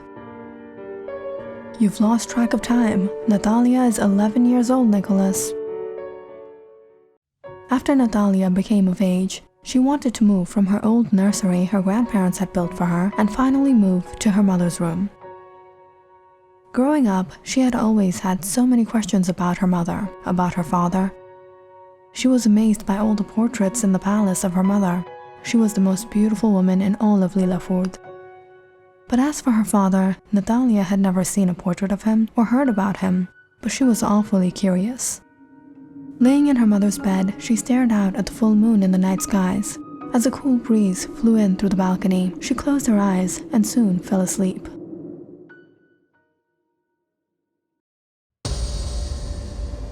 But sometime late that night, Natalia began to feel anxious. She clutched her fists, tossing and turning as she saw something in the shadows.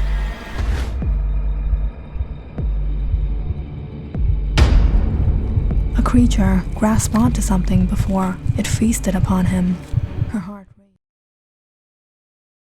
Her heart raced as she heard the trickling blood. All of a sudden, she saw a figure emerge from the shadows. A man wearing a long black leather coat, staring back at her. Natalia woke up frightened. She sat up in her room. Her skin had become cold and frigid. She began to hear footsteps running down the hall. It was her grandmother. "Natalia, sweetheart, are you okay? I heard noises from here." "I had a very bad dream, grandmother." Joanna laid Natalia down again. "It's all right. Try to rest." Natalia had managed to fall asleep that night, but she couldn't forget the strange dream. The following morning, she woke up to the rain pouring heavily outside. But even in this weather, a messenger had arrived from the village. "How is everything, David?" "Not well, Sir Kovac. Last night a man from the village has passed away. It wasn't a natural death. His body was found in a horrible state. His skin had turned pale, not a drop of blood left in him. Everyone is saying he was attacked by the creature." When Nicholas got news of the strange occurrence in the village, he was distraught. He hadn't heard anything like this happen in a long time. He stayed in his study, listening to the droplets of rain, pondering about what happened, when suddenly he heard a knock on his door sometime in the evening. It was Natalia. "Grandfather, may I talk with you?" "Yes, Natalia, come in." Natalia walked inside, sitting opposite to her grandfather by the fireplace. "May I ask you something?" "Of course, Natalia. What is wrong? You look a bit tensed." "It's about my parents. There are so many portraits of my mother in this palace, but not a single portrait of my father. No one tells me anything about my father. Why?" Nicholas smiled at his granddaughter. "You've grown up to be beautiful like your mother. Just like her, you're the life of this palace." But she was really hyper. She was a lady who wanted to go out for a hunt with me. She could never stop doing this and that. But you, my dear, are quiet and calm and well-mannered, just like your father. He was a shining knight. He was a very brave and courageous warrior, but he was also a shy man. So he never had any portraits made of him. Sadly, he passed away whilst fighting for his people, for the people of this village. Grandfather, last night, I saw a very frightening dream. I saw something in the shadows, a creature, and I saw a man. He was wearing a long leather coat, and he was smiling at me. I was wondering if that man I saw was my father. Natalia, dreams are just dreams. It was nothing. Perhaps you had seen someone at the marketplace and got scared. Don't worry about it, dear. Okay, grandfather, I'll take leave. After Natalia took leave, Nicholas immediately went to his wife.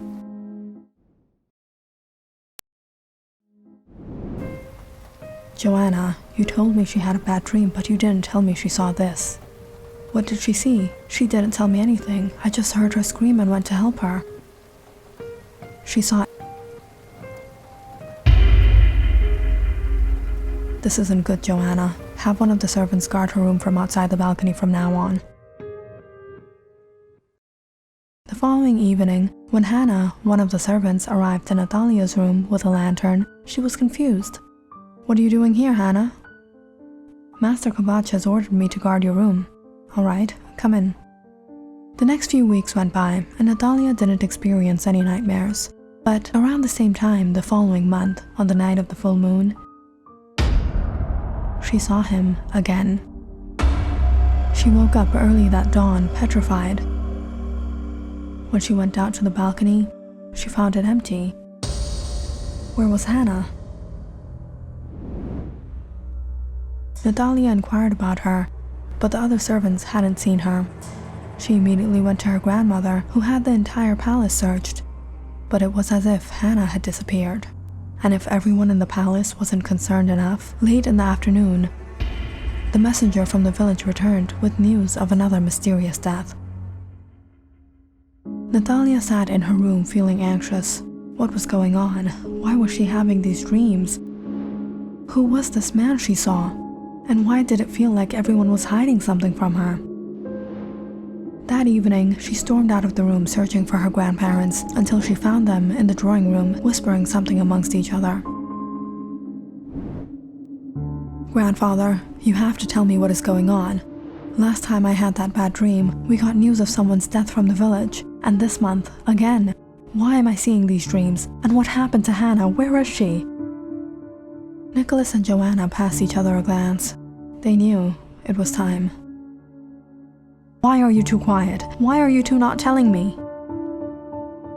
Natalia, calm down. But before I tell you, know that we have only wanted to keep you safe. From what, grandfather? From the past. It all happened 2 years before your birth. This village was not like how you see it today. People were suffering. People were dying every night, becoming prey to a vicious creature. Their bodies were found in a shriveled up state, devoid of blood.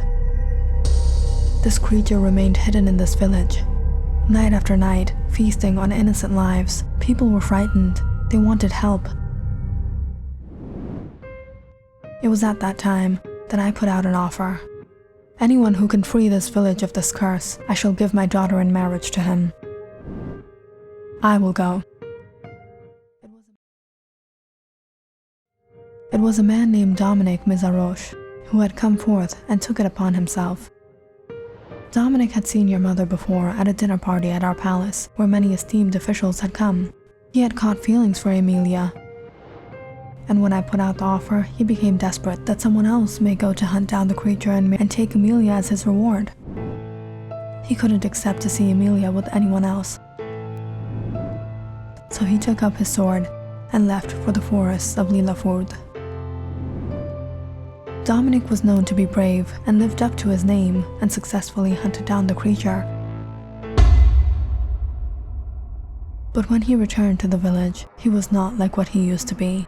His skin was pale, as if drained from all life. He had always been a quiet person, keeping to himself, but after he returned, it was as if he had isolated himself from everyone. Soon after, he visited me to claim his reward. You promised me the hand of your daughter. Dominic, you freed this village. You liberated the people from this dark shadow, but you brought the shadow upon yourself. I knew Dominic wasn't the man he used to be, and I couldn't trust my daughter to him. I feared that he might have retaliated when I refused, but Dominic said nothing and left in peace. However, it was later that night, in the silent palace, that I heard a piercing scream from Emilia's room. I took my sword and ran to see the matter, when I saw Emilia frightened, cowering on her bed, and Dominic standing there beside her. Get away from my daughter! In a rage, I went to take his life. But Dominic jumped up and vanished in thin air.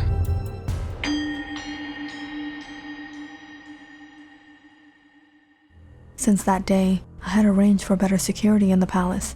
I sent men out in search for Dominic. It was as if he had gone missing. Fortunately, Emilia was unharmed. But it was soon after that her health started to worsen. What has happened to her? Nicholas, she's pregnant. When I found out what Dominic had done to my daughter, I was devastated. But I tried to console her and protect her from humiliation. I went to the village head and spoke to him to declare that I had secretly wedded Dominic and Emilia before he had left, and Dominic had died whilst hunting down the creature. But Emilia was not like herself anymore. She was no longer the happy, jolly woman she used to be. Daughter, don't worry, everything will be fine. It wasn't your fault. Don't take this upon yourself. But as the days passed, Emilia's condition worsened. She began having nightmares. I could hear her crying for hours at night. Mother, I can't take this anymore. I can see him in my dreams. It shattered me to see her like that and be so helpless. As the pregnancy advanced, Emilia began staying locked up in her room. She stopped eating, she began to lose weight and became emaciated. Nicholas, she hasn't eaten anything in days. Maybe she's having a craving for something else. Thirst for... What? What do you mean she's having a craving for something else? Don't speak nonsense, Joanna. Things continued on like this, until one day, we found Emilia lifeless in her room. She had taken her own life, but the child in her room was still alive. It was that dark, raining night that you were born into this world. You had a strong soul, for if this had happened to anyone else, they wouldn't have survived. Natalia looked at her grandfather in shock. Then, what am I? You're my granddaughter. You're our happiness. You're the life of this palace. No, I'm not a human. I've done horrendous things. When Natalia learned of her parents, she suddenly came to realize something she hadn't before. The dreams she was having, the man she had been seeing. It was her father. But the creature in the shadows was none other than herself. It was in her blood, and it was when she had reached womanhood that the urges overtook her. The first month, on the night of the full moon, it was she who had left the palace and gone to the village to satisfy her hunger, her craving. However, unaware of her past, she was not in her senses. But this time, when she left the palace, she had left in front of Hannah, who had seen her in that state and fled from the palace in fear.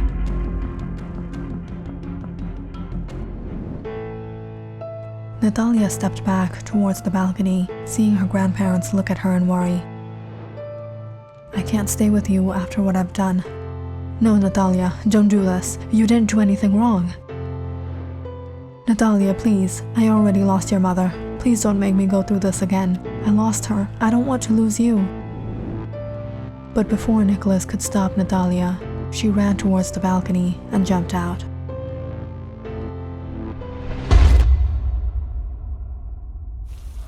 It was late that night. Hannah reached the village. Breathless as she knocked on the door of the church, soaking in the rain. She was relieved to see Father Victor Horvath open the door, the only person who could save them. You're here at this time? Come inside. What has happened? My name is Hannah. I used to work as a servant for the Kovac. I had to flee from there, and I can't go back. Nicholas Kovac's granddaughter. She's no human. She's not a vampire. She's something else. You found the one.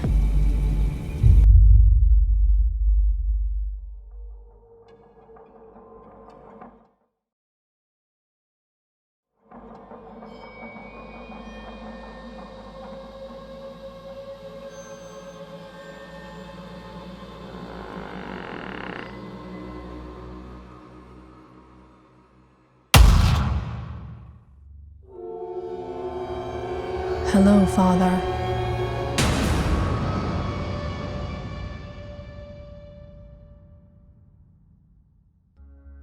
Click on the subscribe button and check out more awesome videos on our channel. And don't forget to press the bell icon because you know it's interesting.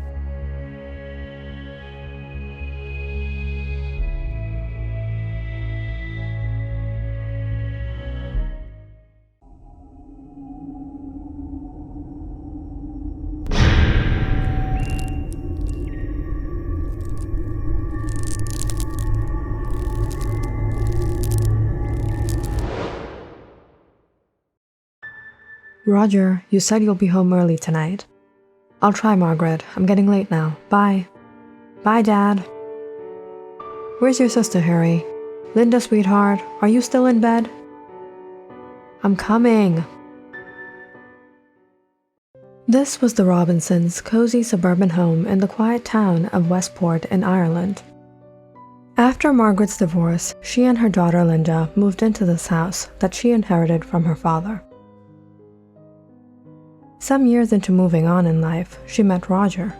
They got married and had a child, Harry. And now it's been about 10 years since the family had been living together. What's this? Mom, I wanted to have an omelet, not pancakes. Hey, that was mine. Mom! All right, you two, don't fight. I'll fry up some more. And my omelet, please. And more bacon. More for me? You're so considerate, Harry. No way, I'm not sharing. You kids will drive me crazy. If you want to choose your breakfast, you have to wake up early. Linda is now 14, and Harry, 9. Both a little stubborn, and both a little unreasonable at times, constantly bickering and making up just moments later, like all siblings would. They were both wonderful children. Linda, however, had some issues with Roger that Margaret wished she could work out, but she understood her daughter's point of view as well. Linda was quite attached to her father, and the divorce was all too sudden for her, and she never seemed to get over it. On the usual weekend mornings at the Robinson household, Margaret and Roger would be sharing their cup of coffee, while the kids would be out and about playing in the backyard. "What are you doing, Linda? Gardening?" Linda was digging, sitting with her water pot and her begonia seeds. She looked up at Roger, raising her brow. "Very smart question, Roger. I was only building a rocket to send you to the moon." "Right, more like a place to bury me," Roger said with a sigh. Linda continued on in peace and quiet, listening to the birds chirping, the sound of the breeze rustling through the oak tree in the front of the house, and of course, she had to be disrupted again. "Why are you so mean with my dad? This is my mother's property, and I can kick him out of this house anytime I want." "What? No, please, Linda, don't do that." Linda smirked. Harry was so gullible. "The only reason I let him stay in this house is because he's your dad. Now will you please let me get on with my work?" Harry hurried off to play on the swing, while Linda continued digging. When suddenly, her shovel hit something. Supposing a thick root, Linda pulled as hard as she could, trying to get it out. But to her surprise, she fell back, looking at a bracelet come out of the dirt. Excited and curious, Linda picked it up, rubbed off the dirt on her dress, and hurried inside to show her mother. "Mom, look! I found treasure in the backyard!" Taking a quick glance at it, Margaret furrowed her brow, seeing the piece of jewelry. "I don't remember having a bracelet like that. It's probably your Aunt Bet's. She was always losing things back in the days." So Linda rushed to the phone, looked up her aunt's number in the phone book, and called her. "Aunt Beth, you won't guess what I found today." "Linda, well, you sure sound excited. What did you find?" "I was gardening and I found your bracelet in the backyard." "Really? Well, growing up there, I didn't just lose my jewelry, but a ton of other things." "Can I keep it, Aunt Beth? Can I keep it?" "Oh, of course you can, sweetheart." "Thanks, Aunt Beth. You're the best." When Harry got news of the treasure, he rushed inside to see it for himself. But Linda was long gone in the backyard again, digging away. "Maybe there's more somewhere in here. I just have to dig deeper." "Hey, I want to find something too," Harry said, grabbing a shovel and joining her. Now they're both gardening? Linda found a bracelet, and now they're looking for more things. Come evening, neither of the siblings had found anything else and were both exhausted. They returned inside, cleaned up, had dinner, fought over the bracelet for a while, after which they went to bed.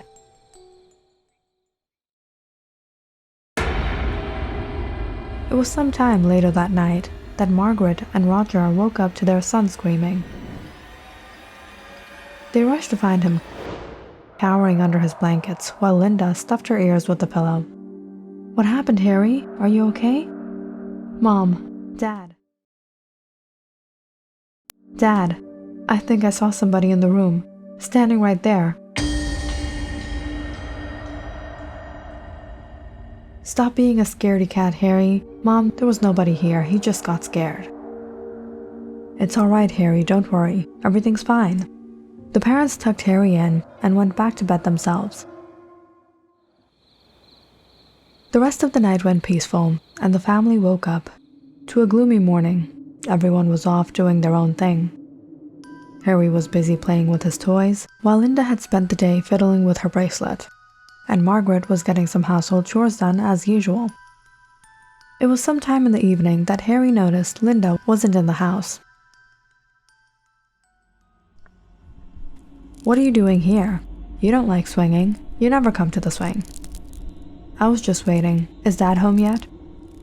"You know when Dad will be home, and I thought he was my dad. When did he become your dad? Call him Roger like you always do." Linda got off and went back inside to the kitchen, searching for her mother. "Mom, are there apples at home?" "Yes, sweetie. Do you want me to slice one up for you?" "No, I was gonna bake apple pie." You were going to bake? When did you learn how to make apple pie? I'm making it for Dad. What? Margaret chuckled. You're cooking? And that too for Roger? This was awfully strange of Linda, but Margaret supposed this was one of her shenanigans because she wanted something. Later that evening, after Roger returned from work, the family sat down for dinner. Margaret served him some of Linda's apple pie. Wow, this tastes really good. Guess who made it? Margaret said, looking at her daughter. I cooked it for you, Dad. Surprised and rather touched, Roger smiled at his daughter. It turned out really nice, Linda. I'm proud of you. But just as Roger took in another mouthful, Linda suddenly got up from her chair and flipped the apple pie over. No, you're not my father. I didn't make this for you. Roger and Margaret were both bewildered by Linda's sudden rage. Linda, what's gotten into you? Margaret became awfully upset and began scolding her. Linda Robinson, what do you think you're doing? How can you treat Roger like this? He's always been good to you. What kind of behavior is this? But without a word, Linda pushed her chair away and ran up the stairs, while both her parents sat there in shock, hearing their daughter slam her door shut. Linda didn't come out of her room that night, and the next day, she kept to herself, not talking to anyone. She didn't even play with Harry and just simply sat out on the swing all day. Margaret, you were a bit too harsh on her yesterday. Linda's been out on the swing since morning. She didn't even eat anything all day. When she comes to her senses, she'll be back to normal. No, Margaret, you know how teenagers are. They're crazy. You should have been more understanding. It was around sunset. When Linda hadn't returned inside, Roger went out to speak to her. Linda, sweetheart, it's getting dark. Come inside. Let's have dinner. Guess what your mother made for you? Chicken pot pie, your favorite. But Linda quietly continued swinging. Linda, let's go. After a while, she got off and returned inside. She sat at the table without a word, ate her food, and went up to her room. It wasn't right of you to be so strict on her.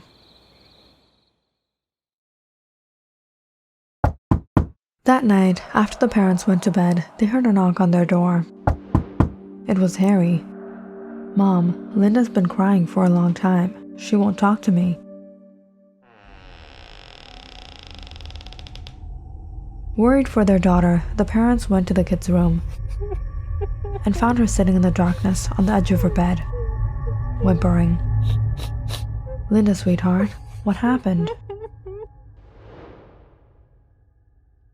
I'm not Linda. Then, who are you? I'm Susan. Susan? Margaret suddenly stepped back in shock. She called Roger out into the hallway. What happened? Why do you look so scared? Roger, after my father bought this house and we moved in, Beth and I had found some things that belonged to the previous owners. There were toys and dresses that belonged to a girl. We later found out that there was a man who lived here with his daughter. Her name was Susan. She ran away with her boyfriend and her father was later found dead. There was no way Linda could have known about her. It was a long time ago. Beth and I even forgot there was someone named Susan who lived here. Roger froze upon what he heard. Both the parents looked at each other, realizing their situation. You know what happened with Linda. The parents anxiously returned inside and sat down beside their daughter.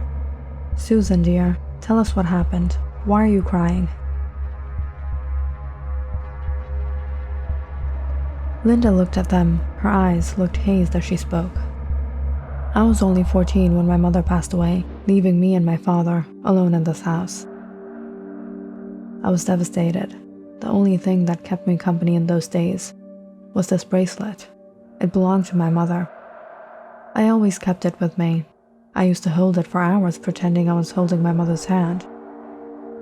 But my father, he couldn't overcome the grief and soon became depressed. It was a vulnerable time for him. He stayed alone in his room. I could see the sorrow in his eyes, but I didn't know what to say or do to console him. It was one of those days that a neighbor of ours started visiting him. Her name was Wilma. My father had once borrowed money from her, but she hadn't come to ask for the money back. Instead, she was polite and offered my father counsel. Perhaps that's what fooled him. And it was on one day that she and her boyfriend, Ronald, came to the house and began fighting with him. I could hear them arguing in the room. They forced him to write our property off to them, threatening him that they would take his life. My father listened to them and did what they said, but they didn't keep their word. They killed my father, and then they killed me.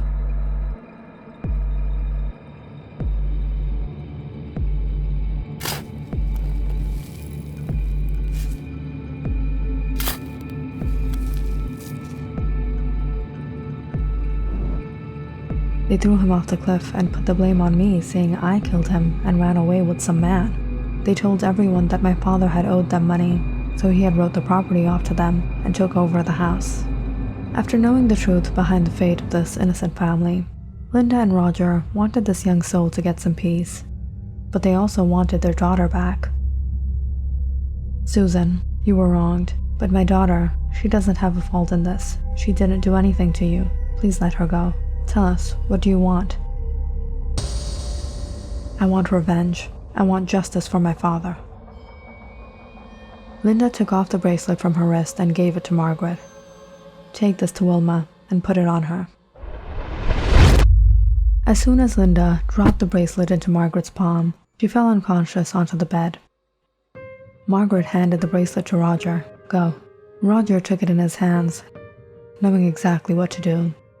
It was late at night, but he went out to Wilma's house. She still lived in the same neighborhood, not too far away, now a middle-aged woman, but quite well-to-do, living with her husband, Ronald.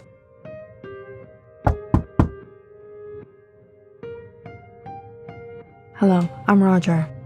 My wife, Margaret Robinson, and I live in the house that you once sold to my father-in-law. Yes, I remember. His name was Thomas Robinson. He moved in with two of his daughters. Yes. Roger took out a small handkerchief from his pocket and showed the woman the bracelet. I'm sorry for coming here so late, but we were cleaning out the house when we found this gold bracelet in one of our old cabinets, and I was wondering if this belonged to you. Upon seeing the gold jewelry, the look on Wilma's face changed in surprise. Yes, this is my bracelet. Thank you so much. I actually lost it a long time ago. Thank you. No problem. Roger smiled, seeing Wilma take it and put it on her. She bid him farewell before she returned inside to show her husband.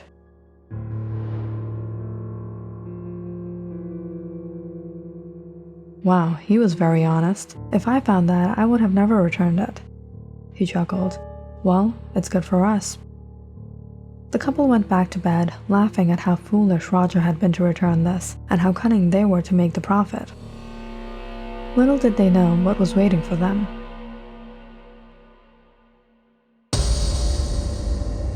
In the middle of the night, Ronald woke up to find Wilma sitting on the edge of her bed, staring at something. She suddenly got up and started walking out the room. Wilma, where are you going? Where are you going?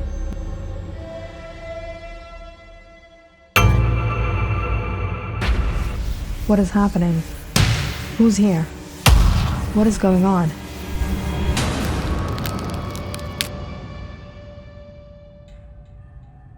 The next morning, police arrived at the house upon receiving complaints from neighboring folk of strange noises sometime near dawn. When they arrived, however, they had to break down the door when no one answered but what they found inside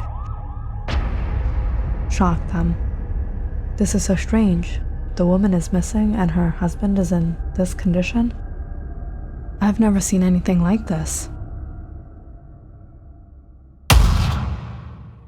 His head is twisted around. How could anyone do this? Officer, the woman jumped off the cliff. What? But why? None of this is making any sense. What happened here?